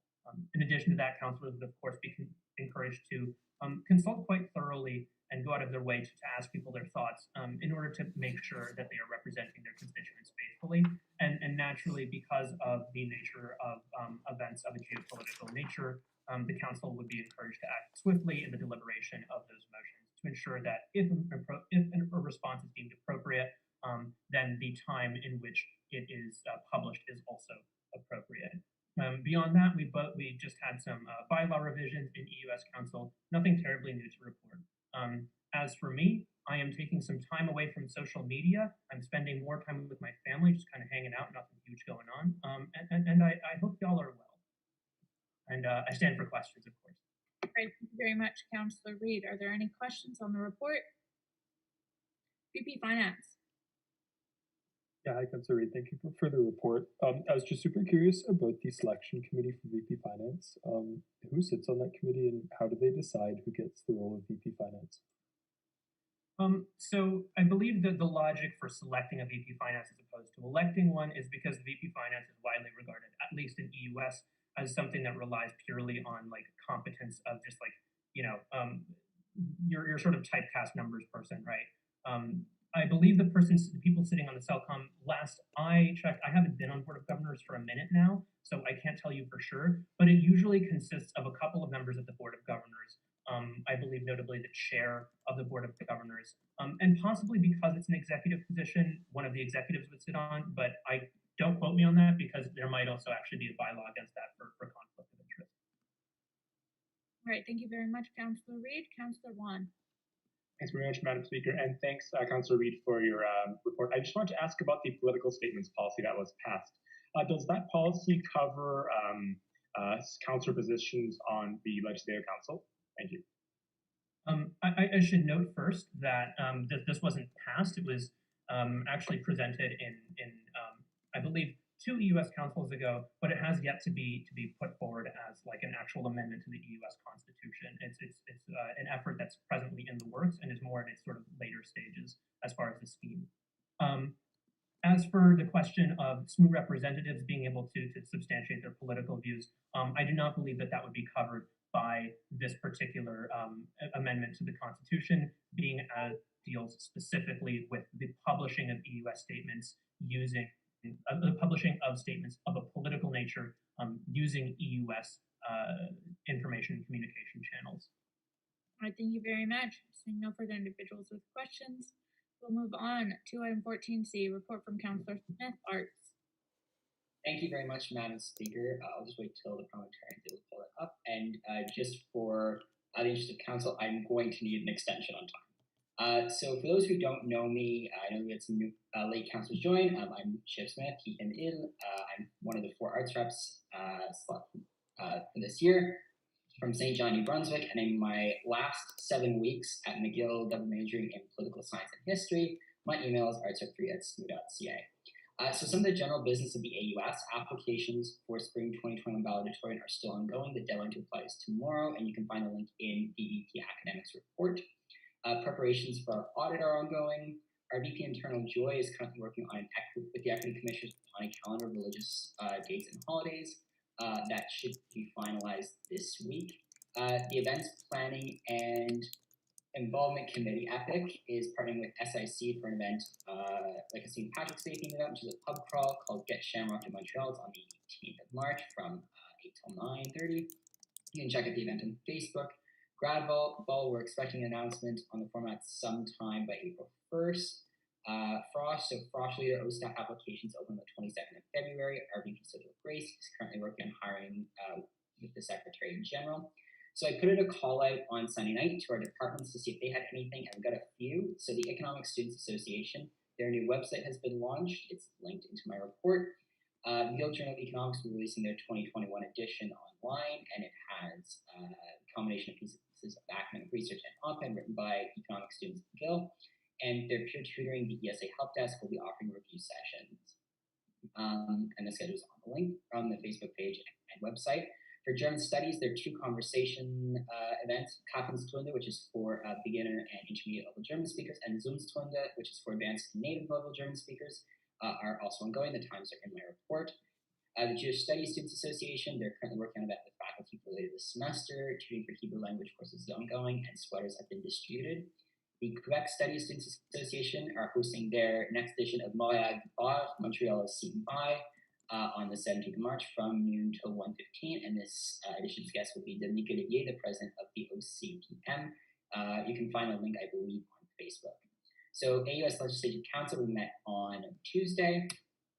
There were three motions brought forward, two on opt-outs for the elections and one to ratify members of our IRP committee. You can find all of the information on the website. And if you want to attend the meeting, just send our speaker, Kazia Mizrael, an email and she'll send you the link. Next meeting is the 23rd of March at 6 p.m. Faculty Council. So Faculty Council met on February 16th from 3 to 4. No official business was conducted because quorum was technically not met. It technically was met for all about 2 minutes, and that's really about it on that front. We were briefed on some of the plans for hybrid learning. I'm currently trying to work to organize a formal course delivery at AUS Legislative Council with Associate Deans Lucinda Locke and Michael Fronda. I'm still being ghosted by them. I had a lengthy discussion. There was a lengthy discussion about the Faculty of Arts' plans to take over operations from the Writing Center. And I received an email from one of the graduate student representatives on Faculty Council about organizing a student caucus, unlike to Senate caucus, for future meetings. Next meeting of Faculty Council is March 30th, 2021. Councillor Smith, I'm just going to, just because that was a natural pause, I'm going to ask for an extension on Councillor Smith's time. Extension on Councillor Smith's time for 1.5 minutes. All right, we're gonna take that. Councillor Smith, we're gonna take it. All right, thank you very much, Councillor Bowman. Can I have a second? Seconded. Thank you very much, Councillor Wan. Is there any opposition? Hearing none, the 1.5 minute has been granted. All right, I'll try and get this done as quickly as possible. So AUS Constitution Bylaw Review Committee met on the 20th. We discussed MOA amendments, constitutional amendments, and changes to the Secretary General portfolio. I think we're meeting on the 13th, and we're expecting a large number of departmental constitutions.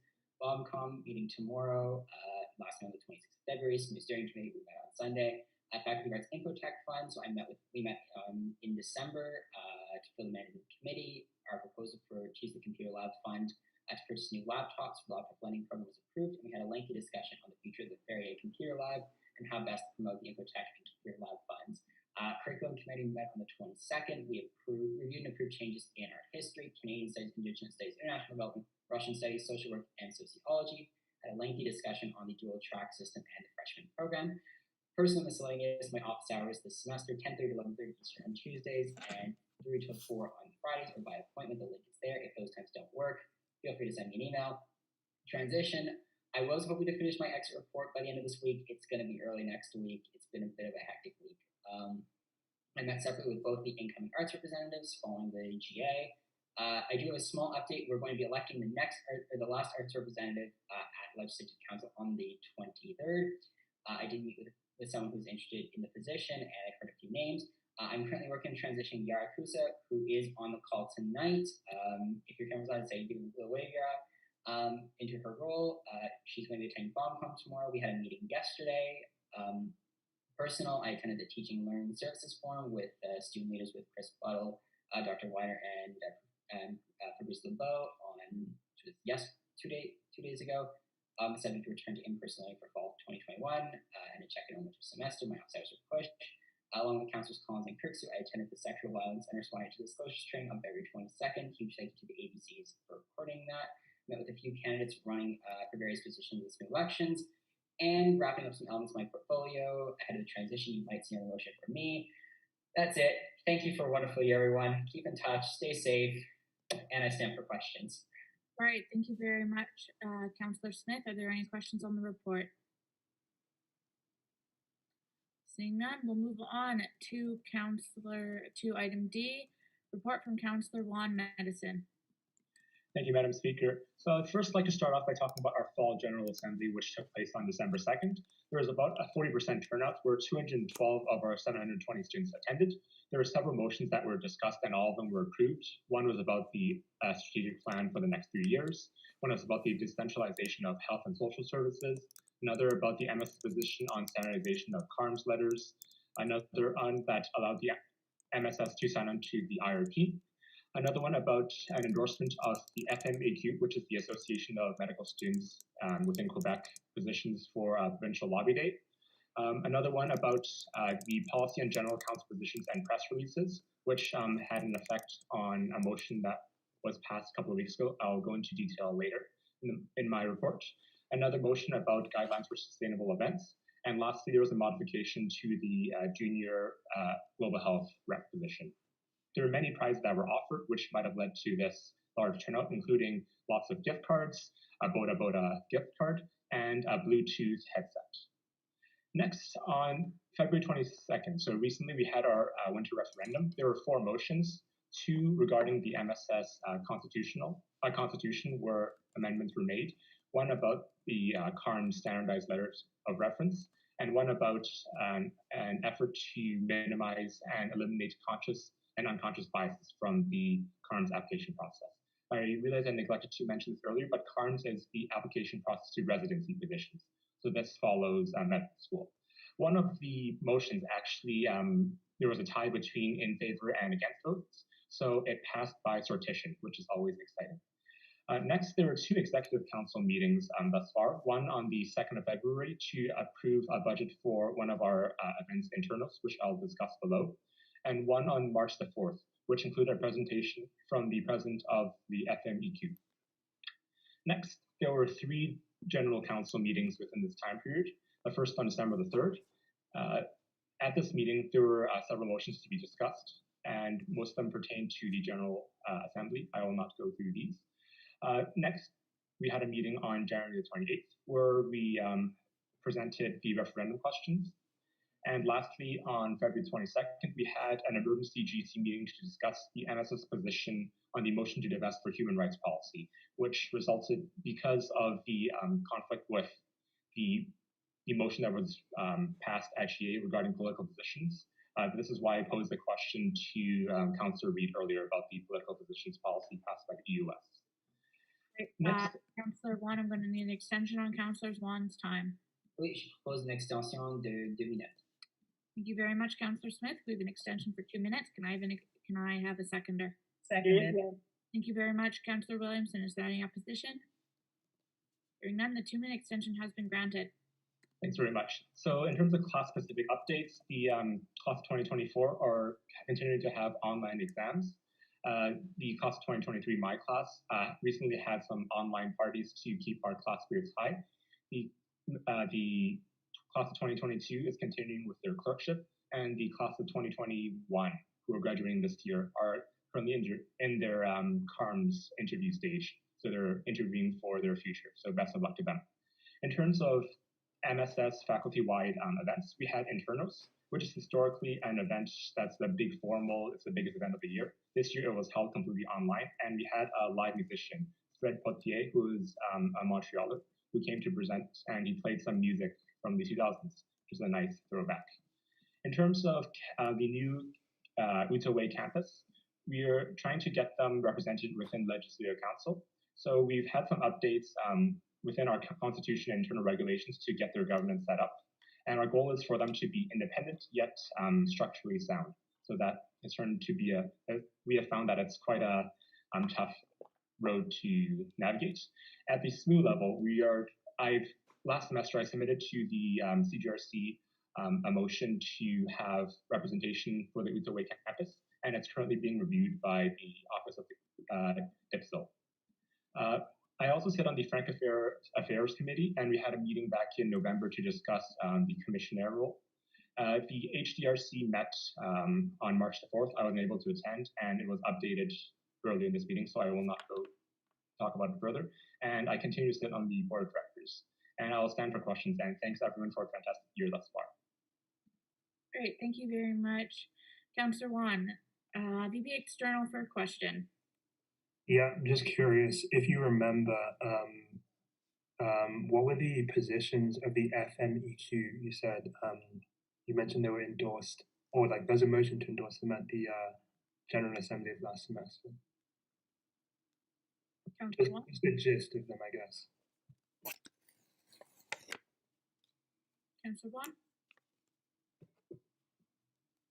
I do not have these off of hand, but I'd be more than happy to look them up and get back to you via email in the coming days. All right, thank you. Thank you very much, Councillor Wan and VP External. Seeing no further individuals with questions, we will move on to the next item on the agenda.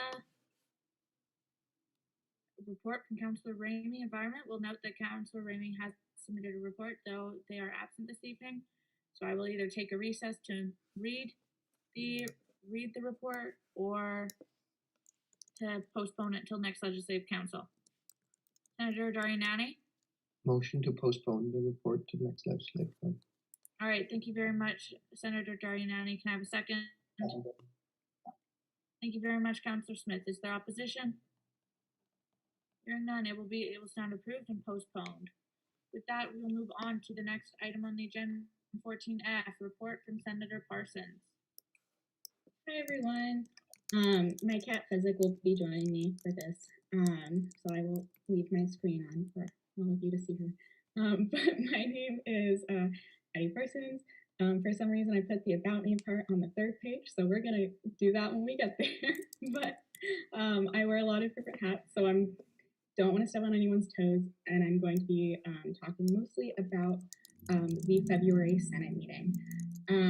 So just starting right off, most of these points come from the principal's remarks and other questions that were mostly answered by Lobo.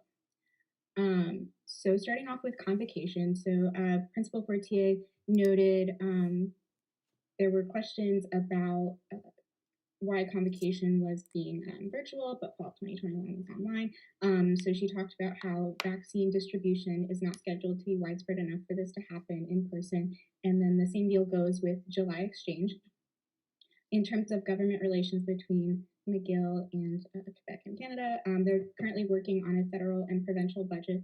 And as of this meeting, they said it was coming soon. They also talked about how they're working on a green campus to be net neutral by 2040. Some updates on COVID-19 at McGill. The Quebec government has been encouraging McGill to hold in-person activities due to concerns of students' mental health, as noted by Principal Fortier during the meeting. On vaccines, Principal Fortier noted how McGill currently does not have the capacity to produce their own vaccines. She also took a second to note how universities were not well prepared for this pandemic, and she would like to see universities be better prepared in the future and to start working towards that. A note on bursaries, I'm sure all of you got an email, but there were bursaries announced to help students stay in school during financially troubling time for so many. Moving to fall 2021, it was announced that it was in person, which I'm sure all of you also heard about, but still, just a note on in-person activities, though, it was noted that there will still most likely be online options. For example, you will not be forced to be packed like sardines in Leacock 1 through 2. So no worries about that. And teachers will be able to teach online as well if they so choose. A note on international students. notably the travel restrictions and fees. McGill has been working with the government to help international students, but students currently, as it stands, students still have to comply with travel restrictions. McGill is currently trying to partner with other areas around Montreal to find solutions for the cost of quarantine travel, and they noted how it's important to remove this financial barrier for students so they can be in person. And the next part of the meeting was an open discussion on student experience. So the two questions, I'll read them out loud, were reflecting on student academic experience during COVID-19, what strategies have worked well to maintain a strong commitment to student academic success, and what could be improved. And then secondly, what steps should be taken to encourage a sense of shared responsibility within the university when it comes to promoting student academic success and well-being. So we broke out into breakout rooms and we discussed this with other senators, and then we all got back together and shared what we came up with in these groups. I won't go into too much into the January Senate meeting. It was very short and it was quite pleasant. Some miscellaneous activities. The bicentennial celebrations will be launching March 31st virtually. Some notes on Senate Caucus. We last met, I guess Tuesday was 2 nights ago now. We last met Tuesday, a couple nights ago. We debriefed about the Senate meeting, discussed fall 2021. So far in the semester, we've spent most of our time preparing for the open discussion. Those take a lot of preparation on the students' behalf and a lot of consulting with constituents and strategizing together. So we spent a considerable amount of time on that. And then the same for February 23rd. And we also spent some time just troubleshooting how we can help each other with constituent concerns. Since I am also the faculty of music, it's just some fun stuff from Schulich to note. So the faculty's been looking towards what fall 2021 will look like. As noted during the Senate meeting, the Dean, Brenda Ravenscroft, she set up a project where faculty members can receive a grant to support, to get online support for online learning, which has been really successful and working really well for a lot of professors to transfer skills online. We recently had a tri-council meeting, which is super fun. So Schulich has 3 main councils. We have MJSS, which is graduates, MUSA, which is undergraduates, and Medusa, which is music ed. We also have a composition, but they haven't been meeting often this year. So we had a meeting to discuss some recent guidelines that are looking to be finalized on faculty-student interaction following a town hall that happened. For MUSA, yeah, we're vibing. We're having a good time. If you would like to order merch, you can contact my roommate at this email. His name is Andrew. He is great. Or you can text me and I'll get you in touch. I must say, I'm not a huge sweatshirt person. I usually hate them, but I've been wearing my Schulich sweatshirt nonstop. It's great. They're super soft, absolutely wonderful, look amazing. Some other miscellaneous activities.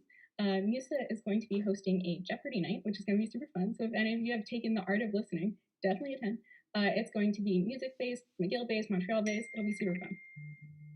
Andrew just texted me, thanks for the plug. So we have, that's March 25th, by the way, at 7:30. Other fun events are like the Graduate Symposium, which is a bunch of grad students come and share what they've been working on lately, and if they have like papers or presentations, it's really cool. There's a Facebook page for more detail. Opera McGill also recently recorded Cinderella, which is going to be premiering March 27th, which Andrew is also in, which is super exciting. I'm just going to plug one line. I'm in such awe. So then moving on, that's all fun. Moving on, just going through some meetings that I've had recently. I did not include all of the dates because there are a lot, and I didn't want this to be 5 pages. So I have some recent meetings here. The next Senate meeting, notably, is going to be March 24th, 2:30. I'm not sure why I put the end at 5 p.m., but there's a hard end at 6:10 p.m. But it's going to be anywhere between 2:30 and 6:10. But it is live streamed, which is really cool. So Senate caucuses again meeting. Those are public if you would like to attend. We just have an extension on Senator Parsons' time. Motion to extend by 3 minutes. All right. Thank you very much, Councillor Wan. Thank you very much, Senator Darianani. Is there any opposition? Hearing none, 3-minute extension granted. Thank you. Committee on Enrollment and Student Affairs recently met. I had 2 meetings going on at the same time, so I was not able to attend, but I did submit what I wanted to say through email. Schulich Faculty Council, which is always a time, is meeting March 18th, which is super exciting. We've been preparing for that. Musa Executive Council, these are also open to the public if you would like to come. They're Mondays. It's going to be right after the SMU debate. If the SMU debate is an hour long, which knock on wood, but you're welcome to attend those. There was recently what Councillor Smith talked about, a TLS Remote Learning Forum that met. Those are always fun to go to. And then here are some other committees and councils that are not listed there that are either going to be meeting recently or have met recently. And if you have any questions on any of these meetings, or if you would like minutes, please let me know, and I'll try and get what you need in your inbox. So then, finally, to at the end of the report, I should have put this at the beginning, but my name is Addie Parsons. I go by she/her pronouns. I am in my 3rd year at McGill, pursuing a concurrent Bachelor of Music and also a Bachelor of Education in Music Education and Secondary and Primary Education. You can reach out to me at any of my social media platforms, or if my email here as well. I also really enjoy letters. If you would like to write me a letter, or I will write you one, because opposing to Councillor Smith's wishes, I did not include a handwritten note at the end. But I would like to, anyway, thank you all for a very wonderful year, and I hope everyone is staying safe, and I hope everyone is able to get vaccinated if they're able to, and I hope to see everyone safely on campus in the fall. So again, thank you so much, and I stand for questions. Thank you very much, Senator Parsons. We'll go to questions. Councillor Williamson. Thank you, Senator Parsons, for that. That was a really comprehensive report. I just wanted to know, you kind of talked about the university looking into ways to help mitigate the cost of the hotel quarantine. Was it brought up that a lot of students that may have gone back thinking they could come back into the country after break and have leases that end May 1st, was that brought up at all as like a point to be concerned over? It was not brought up during the Senate meeting, but I would be happy to talk to LeBeau about it. I'd appreciate that. Yes, if you could send me an email at the email listed there, musicsenator@smu.ca. I would love to follow up with administration so I can get you a comprehensive answer rather than something that might not be giving you the full information off the top of my head.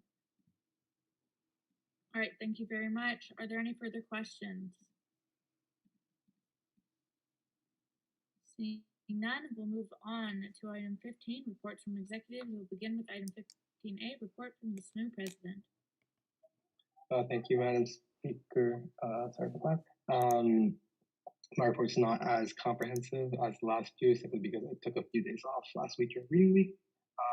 But Senate Caucus meets every Tuesday, so those are standing meetings. I met recently with the sustainability commissioners, and this was so one of them was new in the role, and we were trying to set up a meeting since I think January, but it just kept getting pushed for sorry about that again. It just kept getting pushed for various reasons, but essentially that consisted of the report I gave for the Environment Committee. So there aren't too many other updates there. BOMCOM met, which Councillor Smith talked about. So one of the cool things that we're looking at there is different tenants for the university center. So if you have suggestions or if you have ideas on what you want to see, whether that's a dépanneur, pharmacy, etc., definitely send me an email and we can look into the feasibility of that. The other interesting thing from BOMCOM is that we're looking into, if you're familiar with the charging stations that are in the library, there was a company that reached out to us to look into portable charging stations to be implemented in the UC. So we're looking to maybe to set up a test trial in fall 2021 if the UC is allowed to reopen. I had a interview with a student newspaper from the University of Ottawa about the McGill's plans to reopen for fall 2021.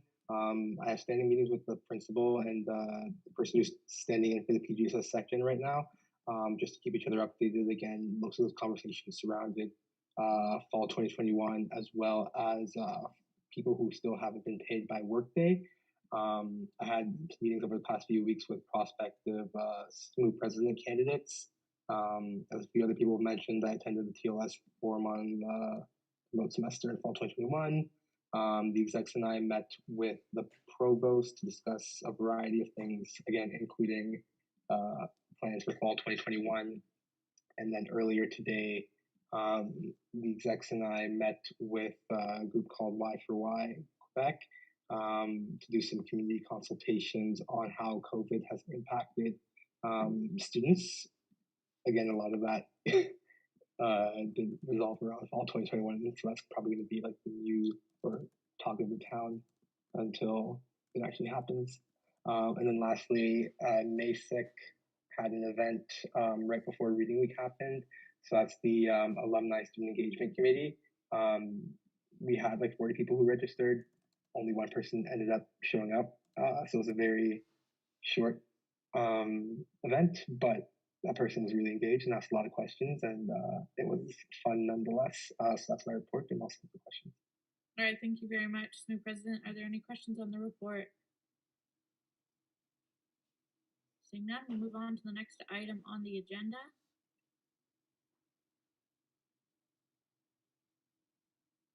Report from the VP University Affairs. Hello, everyone. Yes, so one of the past weeks was March break, so it's a bit quieter, but for university activity, USAF working group standing meetings, but we have completed the first draft of the revised university student assessment policy. We expect to present that to Senate for information in April, and our next meeting is on the 15th. Like I think it's been mentioned before, but the executive team attended a TLS forum on fall 2021 plans, and also met with the provost and deputy provost on the 9th to discuss fall 2021 and some implementation progress on the action plan to address anti-Black racism, which has been lagging a bit, although there has been some progress made. The CSS mandate revision working group met yesterday. So the final draft was completed and reviewed by the Executive Director of Student Services and the other co-chair of the CSS. We're presenting that to the committee at large on the 15th.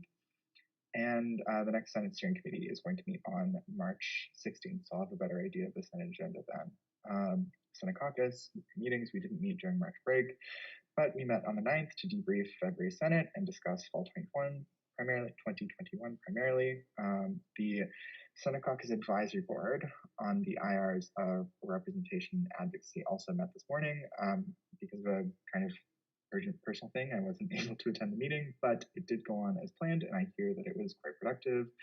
Next week will be the last meeting of the advisory board before we submit the revised internal regulations to Legislative Council for adoption. In terms of research, the SRAC has completed the first draft of their report on COVID-19 impact, and an accessibility survey and medical notes survey are both ready for their releases, but we have chosen to wait till after the elections and referenda timeline just to give some more room for those to be promoted. For equity and advocacy, okay, a lot of bacon news. I had a second meeting with the Deputy Provost Student Life and Learning and the Vice Principal of University Advancement on the 8th. So we extended on plans that had been in the works, but now are kind of on solid enough footing that I can talk about them, or at least I feel confident talking about them. But there are currently plans to tie a scholarship for Indigenous students to the renaming of the University Center. Unfortunately, this involves delaying the, formal recognition of the University Center's name until winter 2022, which is not ideal, but I think very much worth it. The scholarship would be jointly funded by community and alumni donors, and the possible introduction of a new student fee. I will talk about that in future meetings.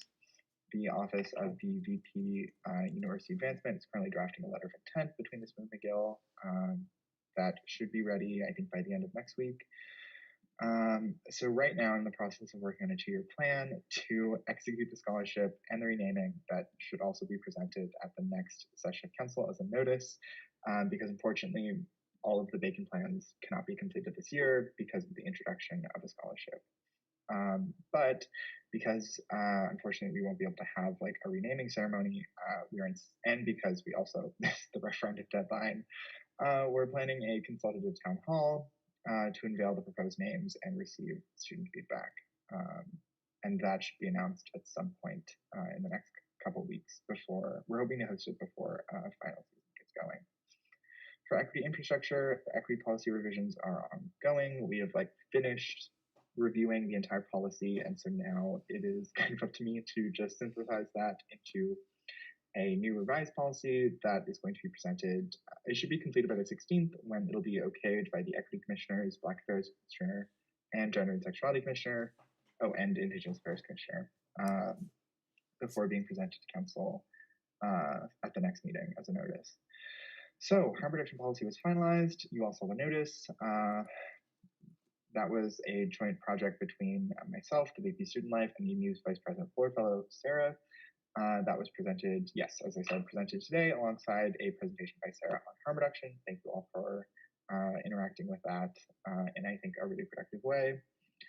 And I also helped the Indigenous Affairs Commissioner finalize a job description for a Indigenous Affairs Secretary General, and that hiring should begin in the coming weeks as soon as the position gets approved by Executive Committee.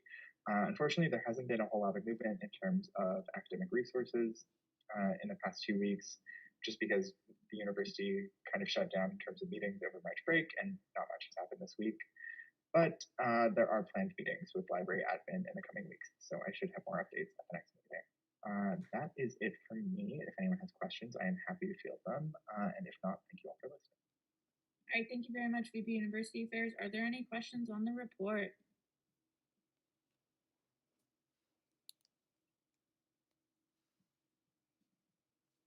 Seeing none, we'll move on to item 15C, report from the VP Finance.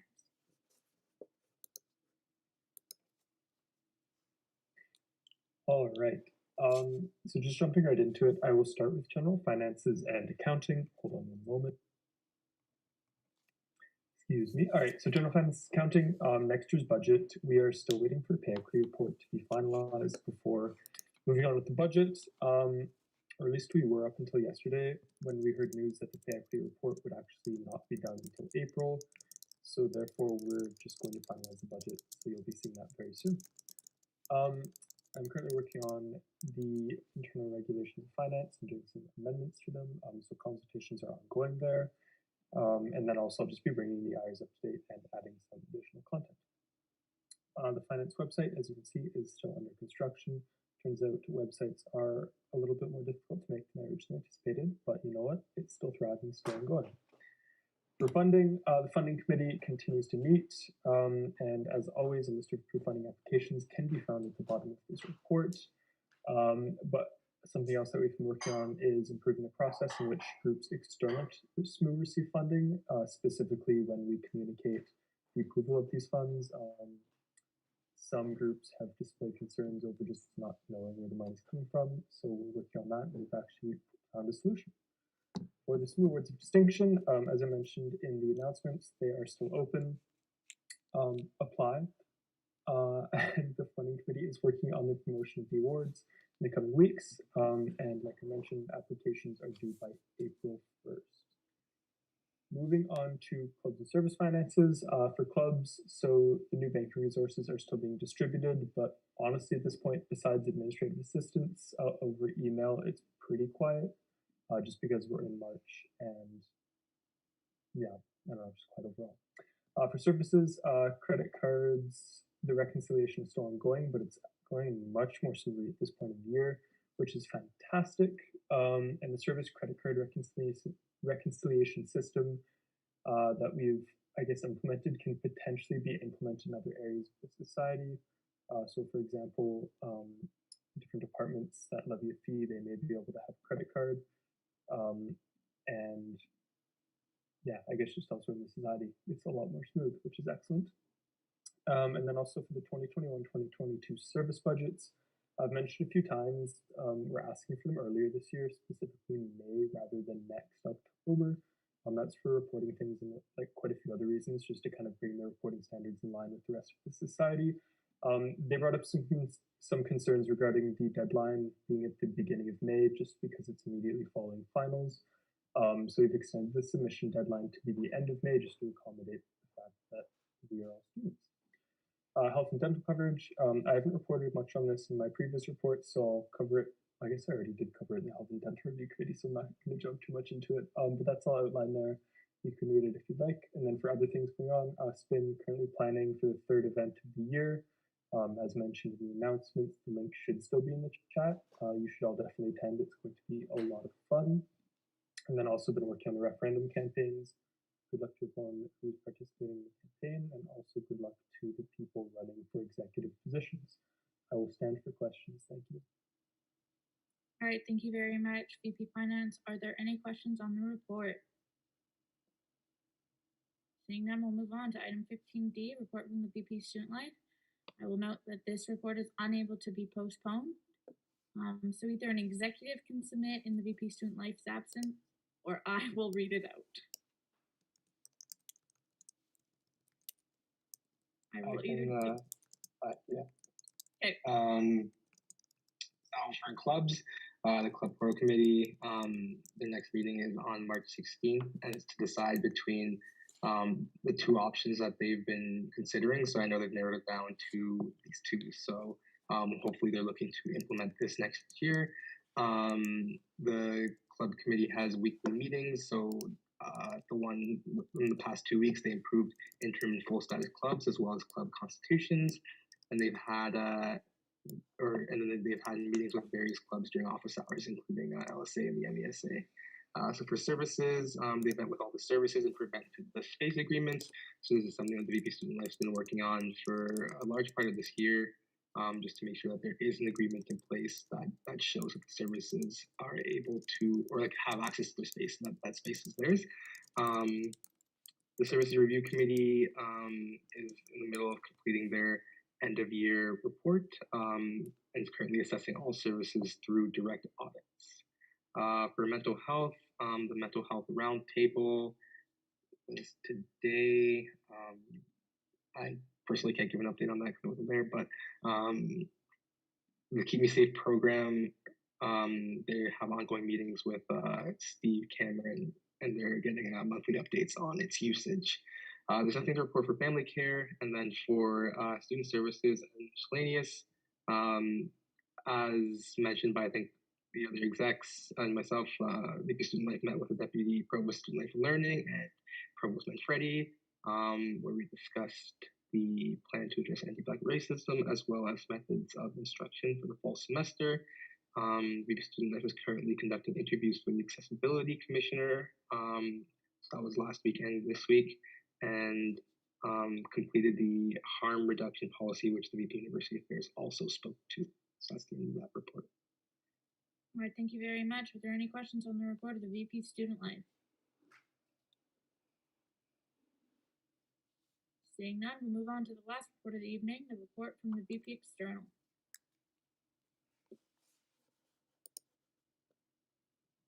Okay, thank you, Madam Speaker. So, beginning with external affairs and federal political affairs, UCRU met 3 times over the past 3 weeks. Over the 2-week duration of this report. So the board of directors met on the 25th where we approved principles, concerns, and recommendations for the policy papers on international students' mental health and student financial aid. Those are also shared with the political researcher who's as to be like a basis for supplementing and just kind of guiding our political research and development of advocacy priorities generally, not just at the federal level.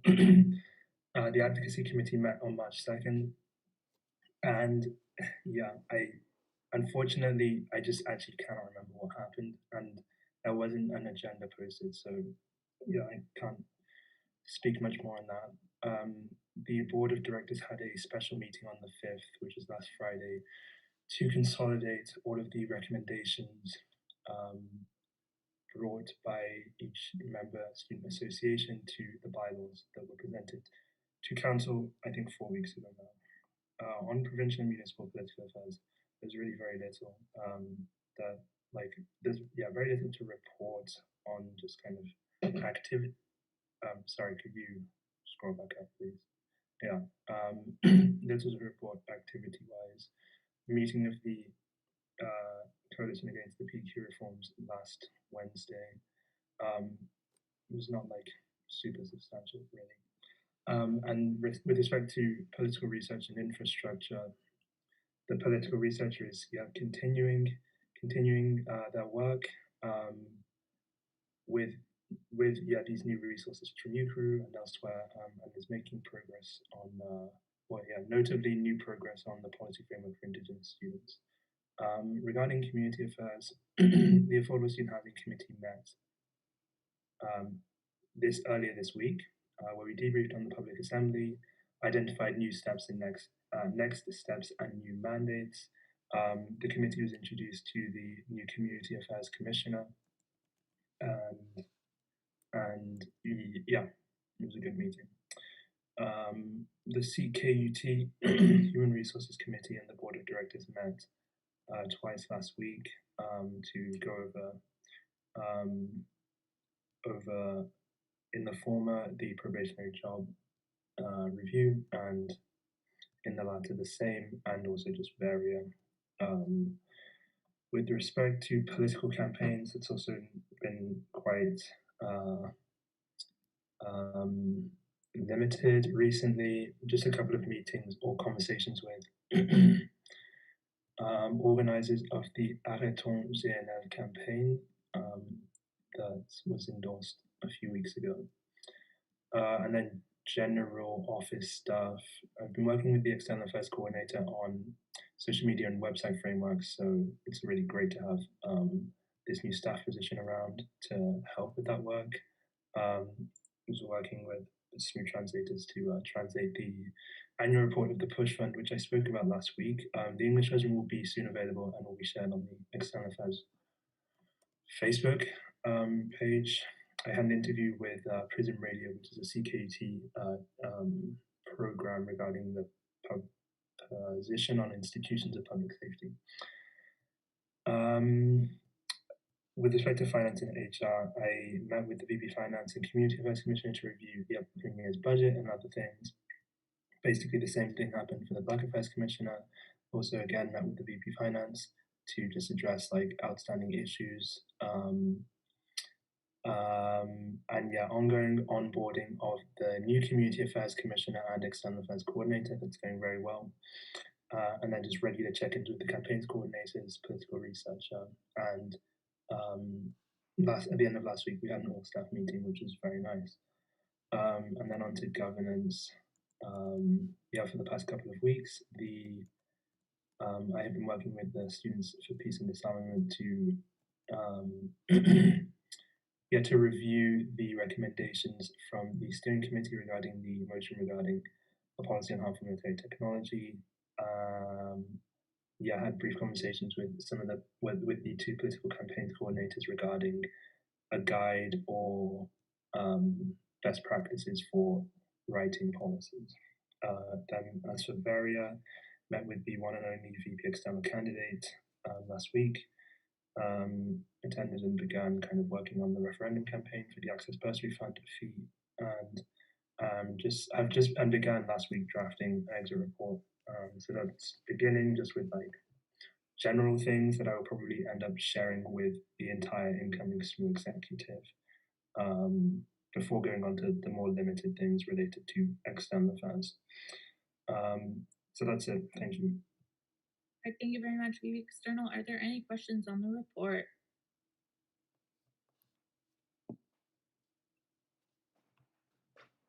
Seeing none, we will move on to item 16.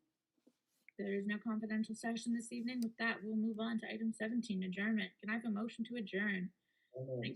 Thank you very much, Councillor Smith and VP Finance. Is there any opposition? Hearing none, we'll come to adjournment at 20:44.